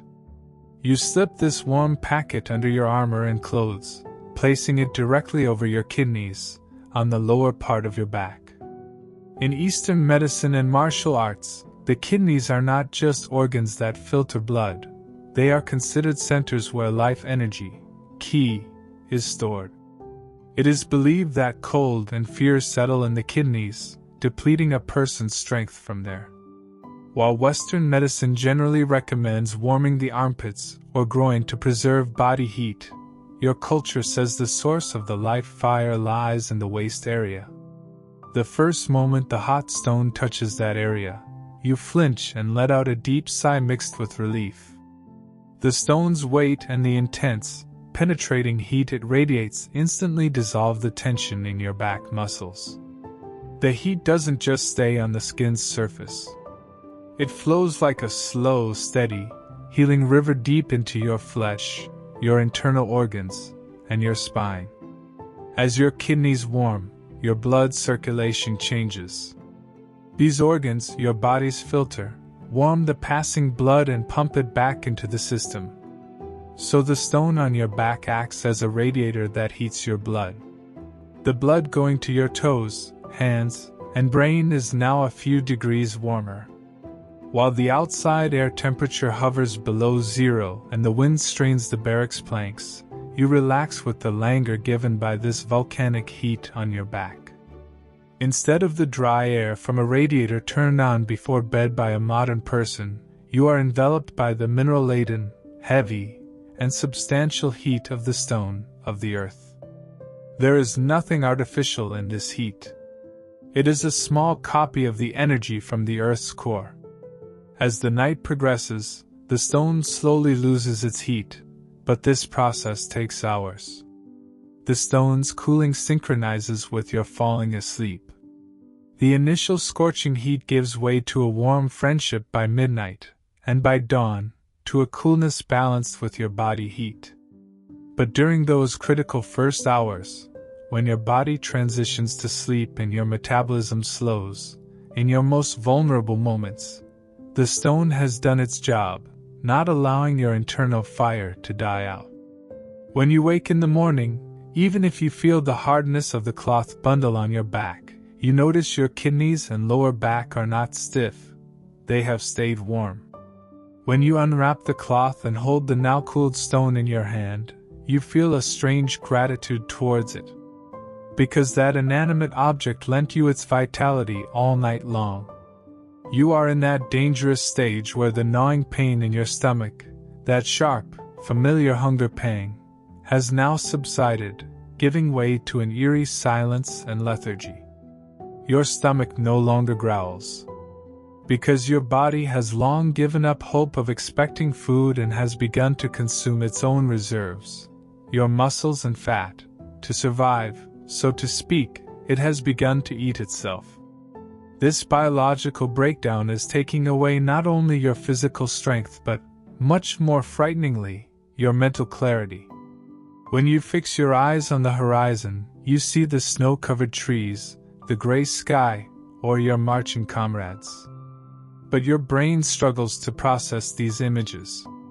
The images seem heavy, disjointed, and meaningless, as if looking through foggy glass or through dense water. What modern medicine describes as hypoglycemia or brain fog, the mental confusion a diabetic experiences during a crisis, has become a constant, chronic, and irreversible standard of life for you. While people in the modern world experience hunger as a controlled experiment through planned diets or intermittent fasting, what you are experiencing is your body's fuel completely running out, and your brain functions going into power-saving mode. Your brain, as the organ consuming the most energy in your body, is one of the first fortresses sacrificed in this energy crisis. Your thoughts slow down, words fail to form in your mind. Understanding a simple order from your commander, a vital command like, turn left, or stop, feels as difficult and time-consuming as solving a complex puzzle. Those blank moments when you forget what you did a second ago, where you are going, or why you are holding your spear become more frequent. In these moments, your sense of time is distorted.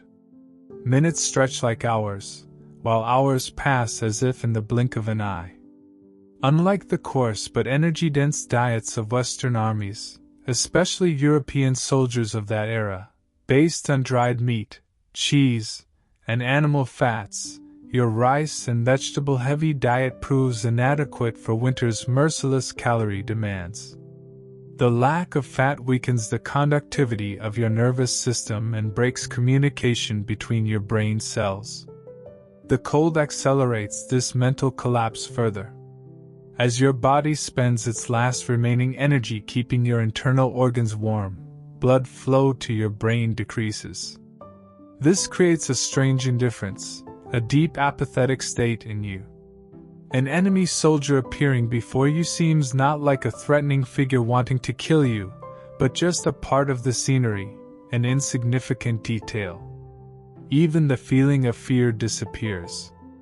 Because you no longer have the energy to create that adrenaline burst needed to be afraid, to flee, or to fight. You simply exist. You are tossed about like a dry leaf before the wind.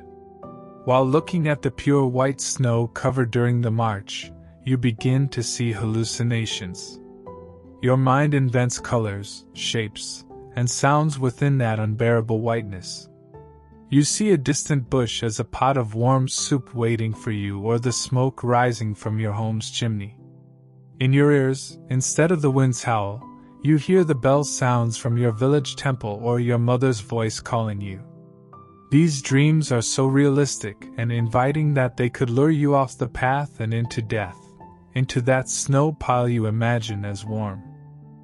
The loss of reality experienced by modern mountaineers during high-altitude sickness is, for you, an illusion created entirely by hunger and cold, independent of altitude.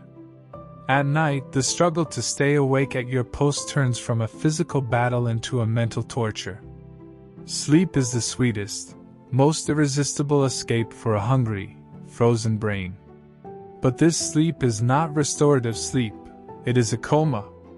You try to stay awake by slapping yourself, rubbing your face with snow, but your mind constantly slips away. You have difficulty remembering your name, your past, even why you are here. You feel like a stranger lost within your own mind, your memories erased.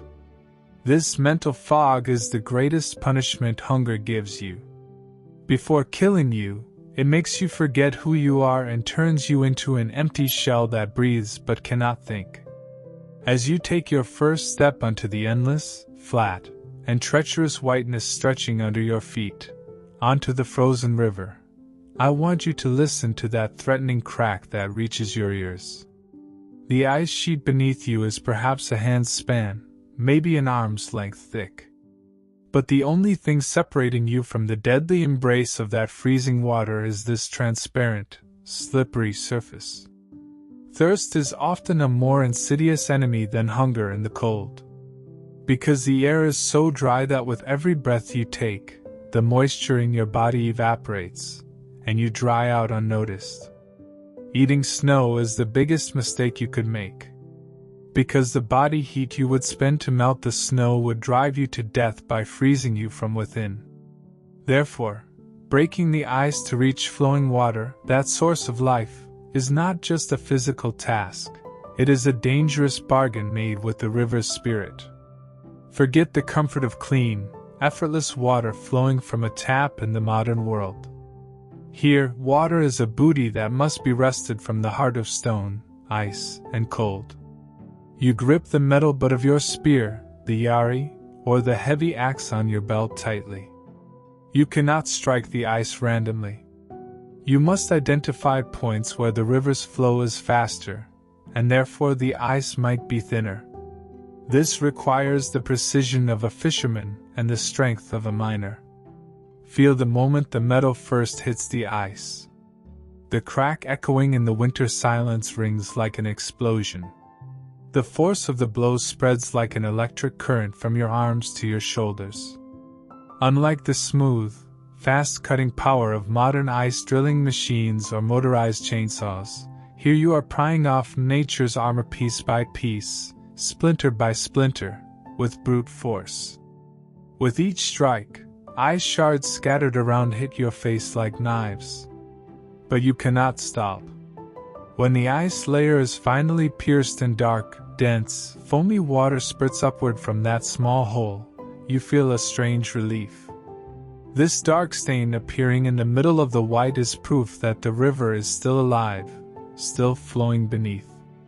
But reaching this water also requires a ritual. In Japanese belief, rivers, lakes, and water sources are believed to have a protector, a spirit. For the water, you pause for a brief moment before bending down to drink that freezing water, perhaps with a whisper, perhaps with a thought in your mind. You pay your respects to the water. This is more than a superstitious belief, it is acknowledging nature's power. In Western culture, water is just a resource, a substance to be consumed. For you, it is a living entity that both gives life and can swallow and drown you if you are careless. This brief pause also allows you to regulate your breath and mentally prepare for that shocking cold. When you remove your gloves and dip your wooden bowl or a part of your helmet into that dark hole, you notice the water's temperature is higher than the air's. While it's minus 20 degrees outside, the ice is just above freezing and steams. But this warmth is deceptive. When you bring the water to your lips, you feel the sharp ache that stings your tooth enamel, freezes your esophagus as it goes down. What you drink does not refresh you. On the contrary, it initially causes you to shiver. Unlike the languor given by hot tea or coffee drunk in winter in modern times, this water awakens you. It sends a shock wave to your internal organs. You must be very careful while drinking. A single drop splashing on your clothes means that area will freeze solid within minutes. Therefore, drinking water is done slowly, controlled, and with a seriousness almost like worship. When you're done, you mark the hole you opened with a branch or lightly cover it with snow. This way, those coming after you won't fall into this trap or can use the same hole again. That hole on the river is a temporary wound you've opened in nature to survive.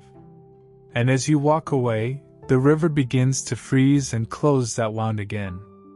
As you return to the shore with the weight of that cold mass in your stomach, you feel you have once again paid the price for the right to life you've stolen from nature. I want you to visualize that moment just before donning all the metallic weight of your magnificent armor, the familiar, suffocating pressure of the metal plates tightening around your torso. While the air outside is cold enough to turn your breath to ice, the iron and steel pieces of your armor quickly adapt to the ambient temperature and turn into virtual ice molds. Under normal circumstances, metal this cold touching your body, even through a sweaty or damp cloth, would cause the heat to be absorbed in seconds and that area to become stiff as stone. But between your armor and that coarse hemp undergarment, there is a very special layer, invisible from the outside but performing a vital task. Silk. This is an elegant engineering marvel, hidden behind a warrior's brute force, flowing like water to the touch but as resilient as steel. In the modern world, silk is generally seen as a symbol of luxury, elegance, and expensive evening wear. But in your world, and especially in these freezing mountains, silk is the most advanced technological material. The ancestor of the high-performance synthetic thermal fabrics used by today's mountaineers and soldiers, which wick away sweat but retain heat inside, is precisely this natural fiber obtained from the silkworm's cocoon. Since silk has an animal protein structure, it is the material most compatible with human skin. While plant fibers like cotton or linen stiffen in the cold and retain moisture, silk manages to remain at the same frequency as your body heat under all conditions. This thin silk shirt or special linings worn under the armor, standing between your body and the armor's freezing metal surface, is the strongest insulating barrier preventing that destructive cold of the metal from seeping in. Imagine sweating on the battlefield or during a long march, feeling a cold drop of sweat trickling down your back. If you were wearing a cotton garment, this sweat would be trapped in the fabric, cooled down, and pressed by your armor, stick to your body, making you sick. Worse still, the wet fabric could stick to the icy metal outside, tear when you move, or irritate your skin. However, silk, thanks to its hydrophobic nature, draws sweat away from your skin and pushes it to the outer layers instead of trapping it within its fibers. While knights in Western armies would be miserable, soaked in sweat and heavy, itching inside the thick, coarse, often lice-ridden woolen padding under their armor, you stay dry and light thanks to silk's smooth touch.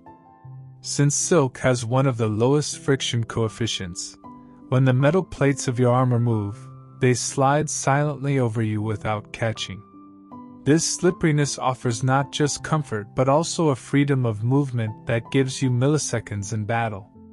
Additionally, silk has incredible tensile strength.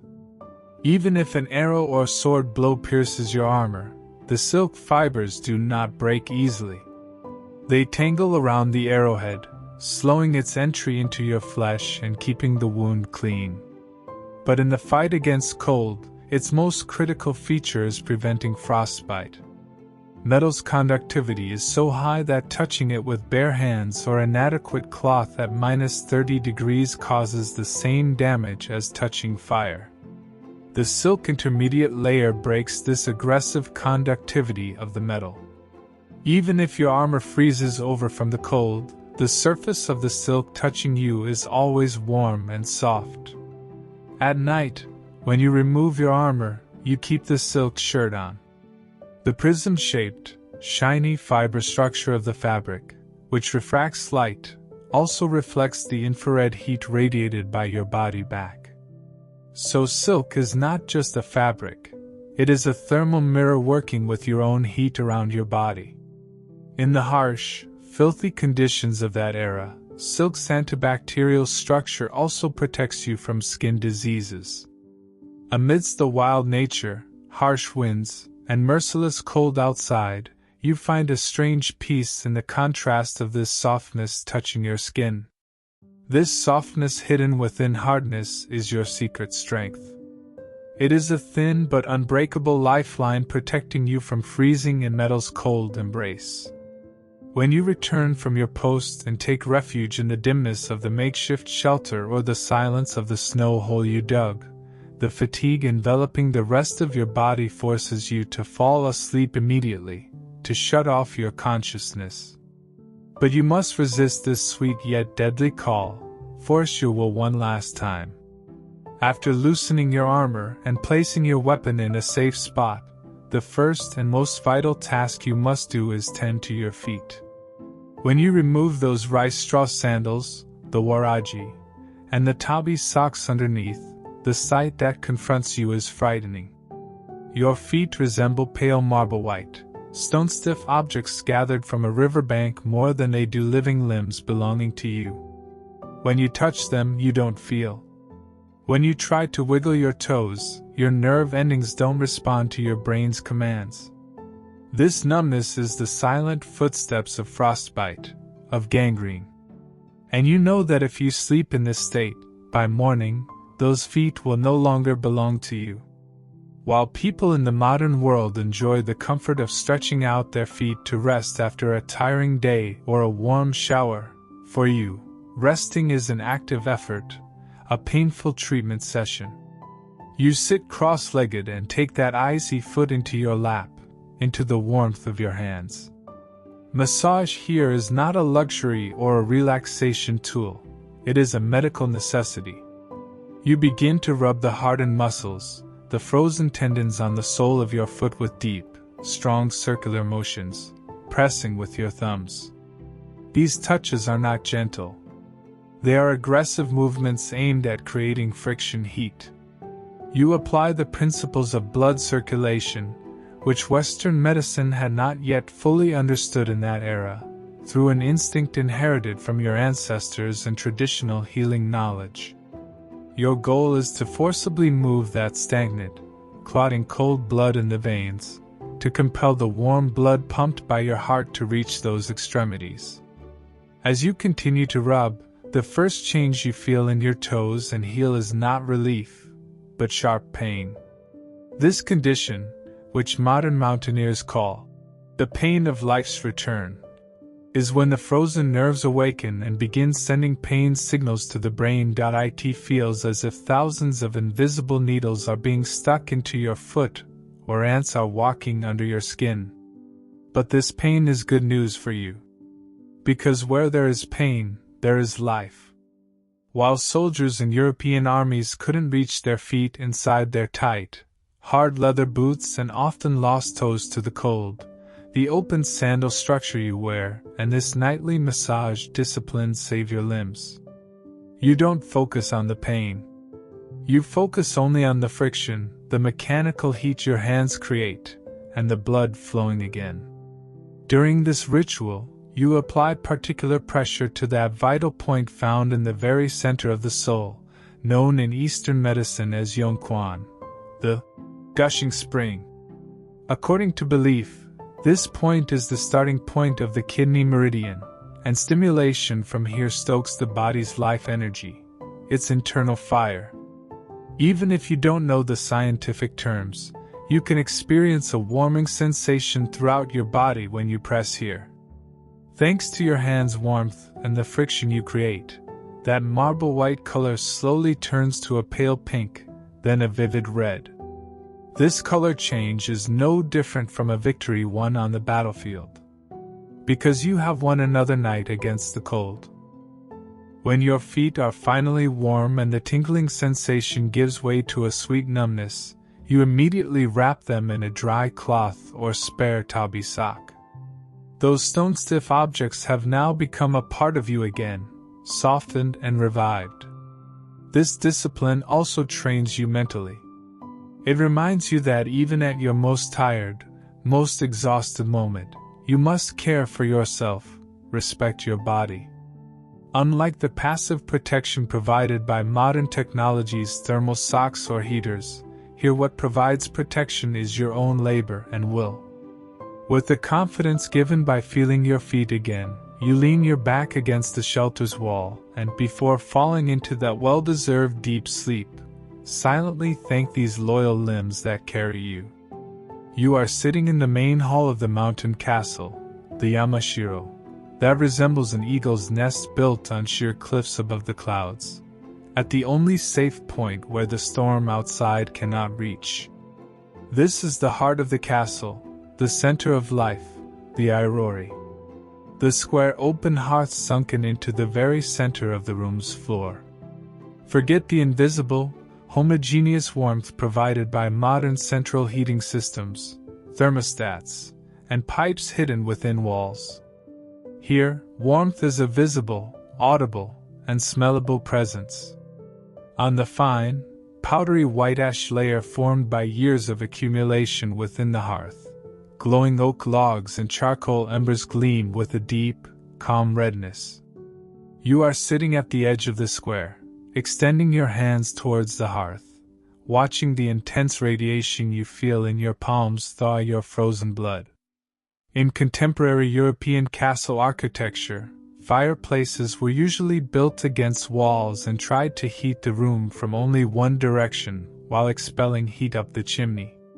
But in your culture, the fire is in the very center of the room and of life. It has no chimney. The smoke rises freely towards the high rafters of the roof. It seeps through the thatched ceiling and exits outside.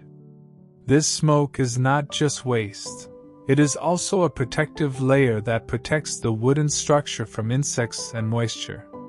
When you look up, you see the rafters on the ceiling, blackened, shiny, and looking as if varnished from years of this fumigation process. You watch the adjustable iron hook, usually decorated with a fish figure, hanging directly above the hearth, the jizai keiji, and the heavy cast iron kettle suspended from it. The slight hissing sound of the water boiling inside the kettle is described as matsuke's, the sound of the wind through pine trees, and this sound is the only melody breaking the room's silence. The thin, sharp air brought by the high altitude, combined with the lack of oxygen, makes the fire even more precious. The wind outside slightly rattles the paper-covered sliding doors, the shoji, and the icy air current seeping in wanders on your back like a cold hand. Here lies the unique paradox of Japanese houses and castles. While your face is turned to the fire, your cheeks burn, your eyes dry, and your chest warms. But your back is turned to the winter behind those thin walls and always remains cool. The sterile, isolated bubble environment created by modern insulation technologies does not exist here. You sit on the sharp boundary line between warmth and cold, light and darkness. To warm up, you move a little closer to the hearth, but you never get so close as to fall into the fire. This is a delicate balance you must constantly maintain. This hearthside is not just a physical warming place, it is also a waiting and meditation area. While waiting for your turn on watch, watching for dawn to break, or contemplating the possibility of an attack, your gaze gets lost in the dance among the embers. The fire's hypnotic movement slows the thoughts in your mind. It stretches your perception of time. When you take a ladle of hot water from the iron kettle and pour it into your bowl, the steam merges with the smoke above the hearth and rises. Sipping this hot water is part of the warming ritual. The occasional crackle of the coals and a spark jumping onto the ashes are the only events of the moment. In the deepest hours of the night, while other soldiers in the room retreat to their corners to sleep, you remain as the guardian of the hearth. The fire must not go out, because if the fire goes out, the mountain's merciless cold will invade the room in seconds. You stir the ashes with the metal tongs. You push a dying ember next to a fresher piece of coal. The smell of potatoes or rice balls you've buried under the ashes has permeated the space, mixed with the scent of wood smoke. This smell is the scent of all the spirits who have lived, waited, and fought in this castle for hundreds of years. Sitting cross-legged by the hearth, waiting for the storm outside to subside and the sun to rise, you are not just warming up, you are also witnessing history's stagnant and silent flow. As the orange light radiating from the hearth illuminates the weary lines on your face, it continues to keep the hope inside you warm. I want you to feel that moment when you put on the thick mantera vest, the coarsest layer enveloping your body, made of compressed horsehair wool, just before donning all the metallic weight of your armor. This garment bears no resemblance to the modern world's soft fleece vests or the light, smooth, down-filled winter jackets. On the contrary, it is stiff, heavy, and has a wild resistance all its own. When you pick it up, you feel the dense, matte texture of the felt and the stiff, prickly tips of the horsehair mixed within. This vest is a shield created entirely by survival instinct, without aesthetic concern, assembled from nature's most durable waste products. When you slip it on your back, you feel it tightly wraps your torso like a second ribcage, slightly restricting your movements and forcing you to stand straighter. The technology inside this vest is a primitive composite engineering born of centuries of accumulation. Felt is obtained by wetting and beating sheep's wool fibers until they interlock, and during this process the stiff horsehair strands scattered in between act as a skeleton within the material, just like the iron rods in modern concrete.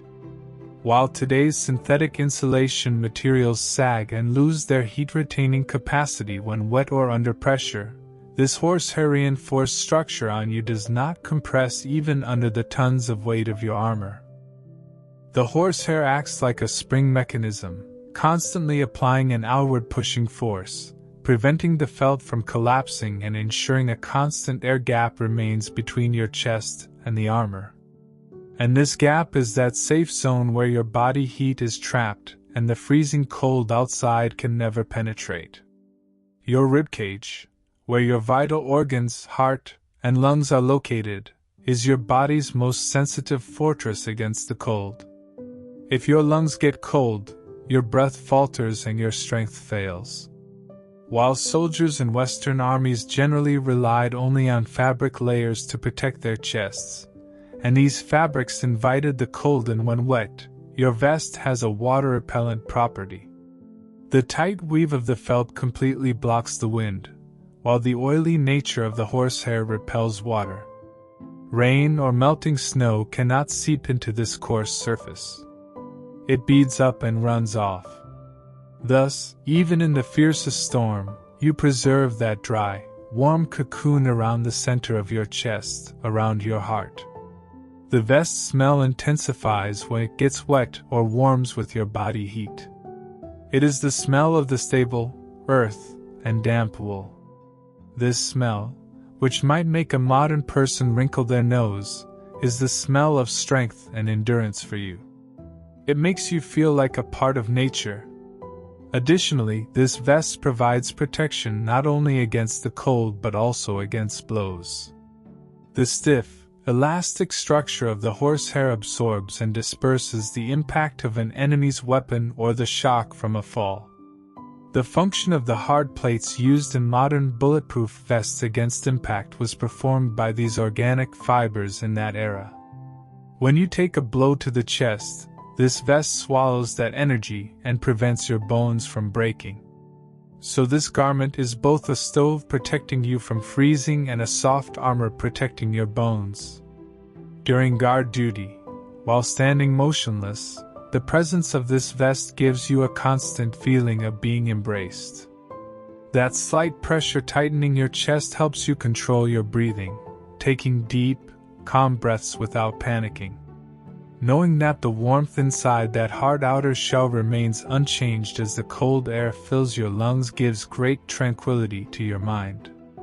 Unlike the skin-freezing direct contact of European metal breastplates, cuirasses, your mantero warms you as if you've put on the fur of a living creature. Even when the battle is over or your watch ends, you don't want to take off the vest.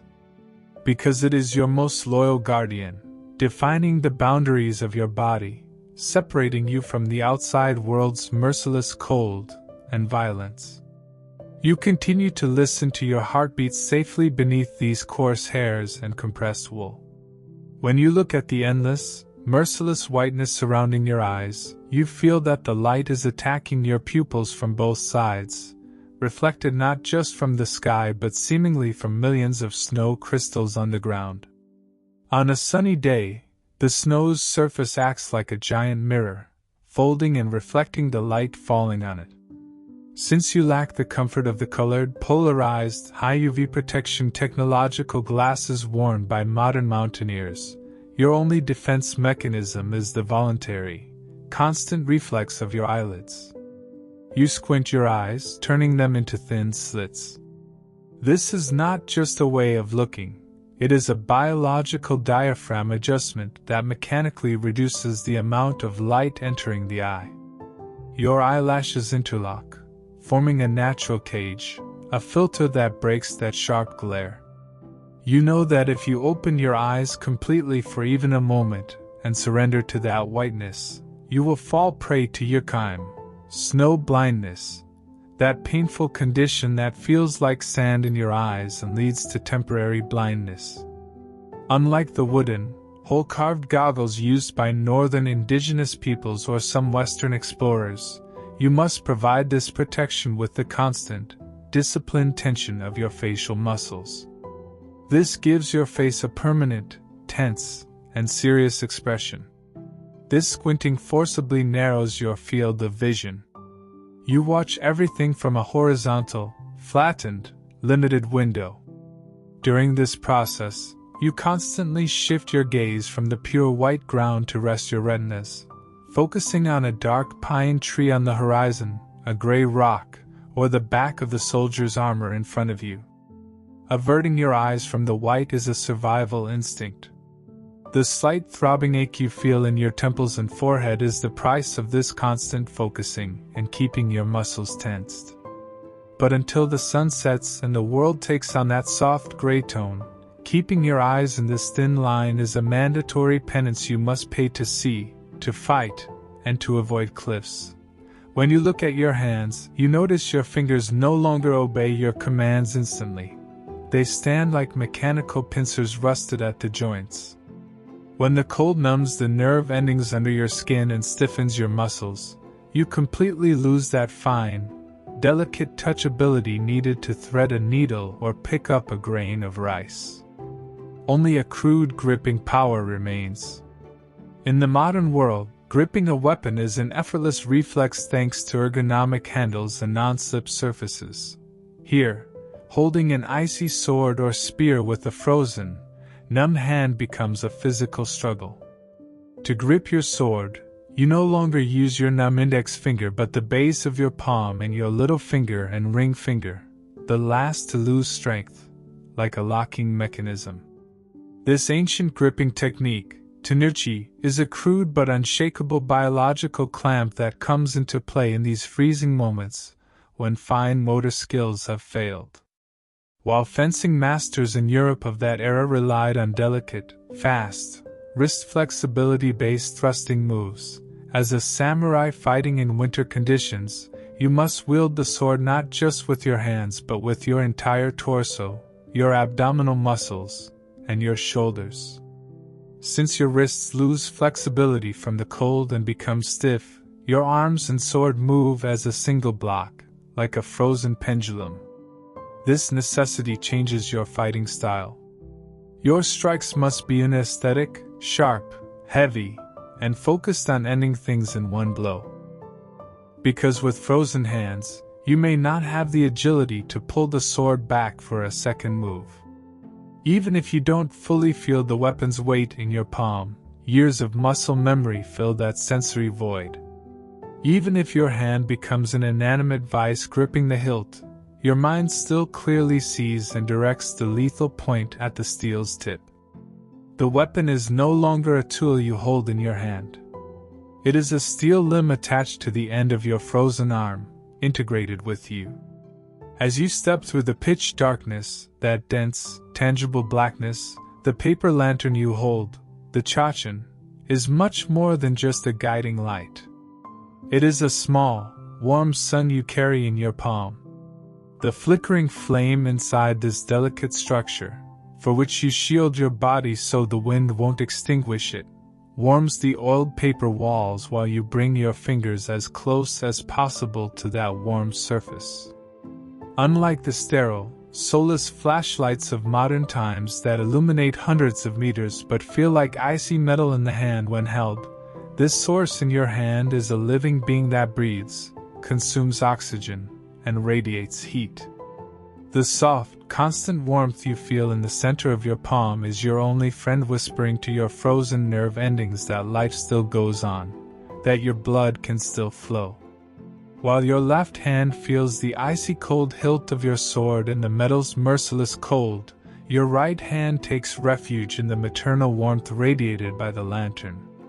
Your body oscillates between these two extremes, the cold of death and the warmth of life.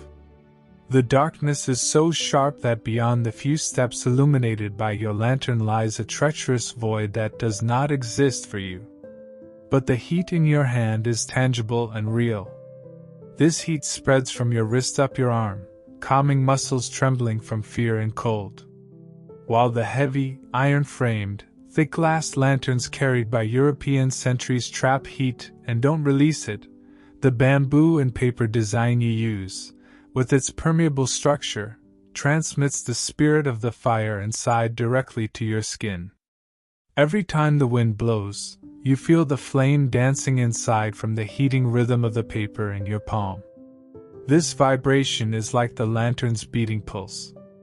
As you walk alone, the care you show to keep that fire behind the thin paper from going out is actually your effort to protect your own hope.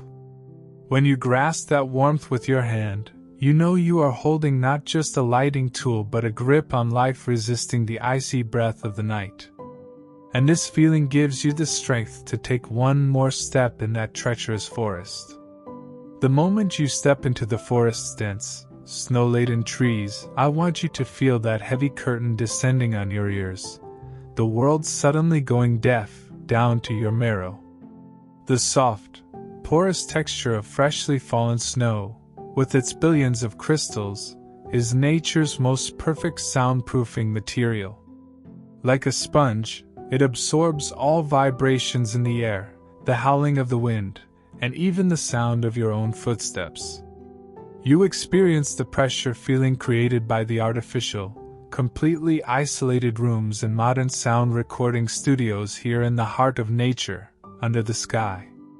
If you shout, you realize your voice doesn't carry far. Your words freeze in the air the moment they leave your mouth and fall to the ground, swallowed by that white void. This acoustic dead zone is not the peaceful silence modern city dwellers seek to escape noise.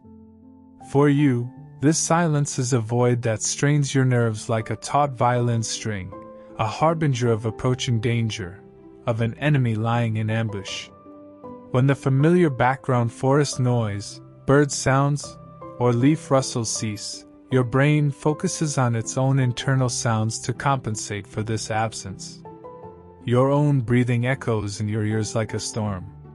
Your heartbeat becomes as loud as a drum beating your ribcage. The slightest creak of your armor or a twig crushed in the snow creates an explosion effect in this silence, and makes you jump. This silence has a physical weight.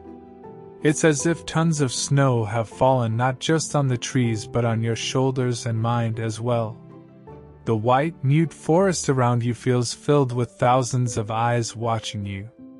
The feeling of loneliness grows exponentially in this soundproof void. You feel like a ghost detached from the world, outside of time and space. You want to call out to the comrade next to you, but the fear of breaking that silence, of tearing that white spell, knots the words in your throat. The silence turns into a psychological pressure colder than the cold, pushing you into the dark corners of your own mind. When that long, dark, freezing wait at your outpost ends and the night slowly draws back its last stubborn black breath, you turn your gaze to the horizon. As the sky's deep ink-black color gives way to a pale, dull gray, the mountain peaks suddenly begin to blush. That aesthetic sunrise view modern people watch from their warm windows is not just a visual feast for you. It is a vital physical need. Your body, trembling inside that icy armor, muscles stiff as stone, exhausted from sleeplessness, awaits the arrival of the first ray of light with the excitement of a desert traveler seeing an oasis.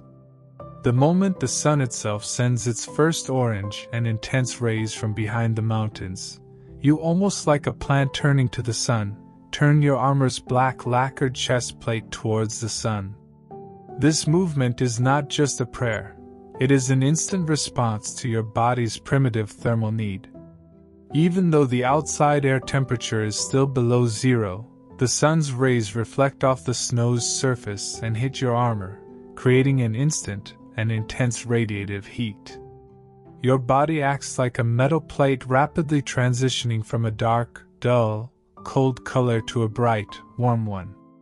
That first warm touch on your face is a warming more effective, passive, yet sacred than the effort you spend rubbing your hands together to warm them. This moment, unlike the high-tempo, noisy exercises and gunshots of Western warriors in the morning chill, is a moment of silence and gratitude. You squint your eyes and feel those first beams of light thaw all the cracks and frost marks on your face.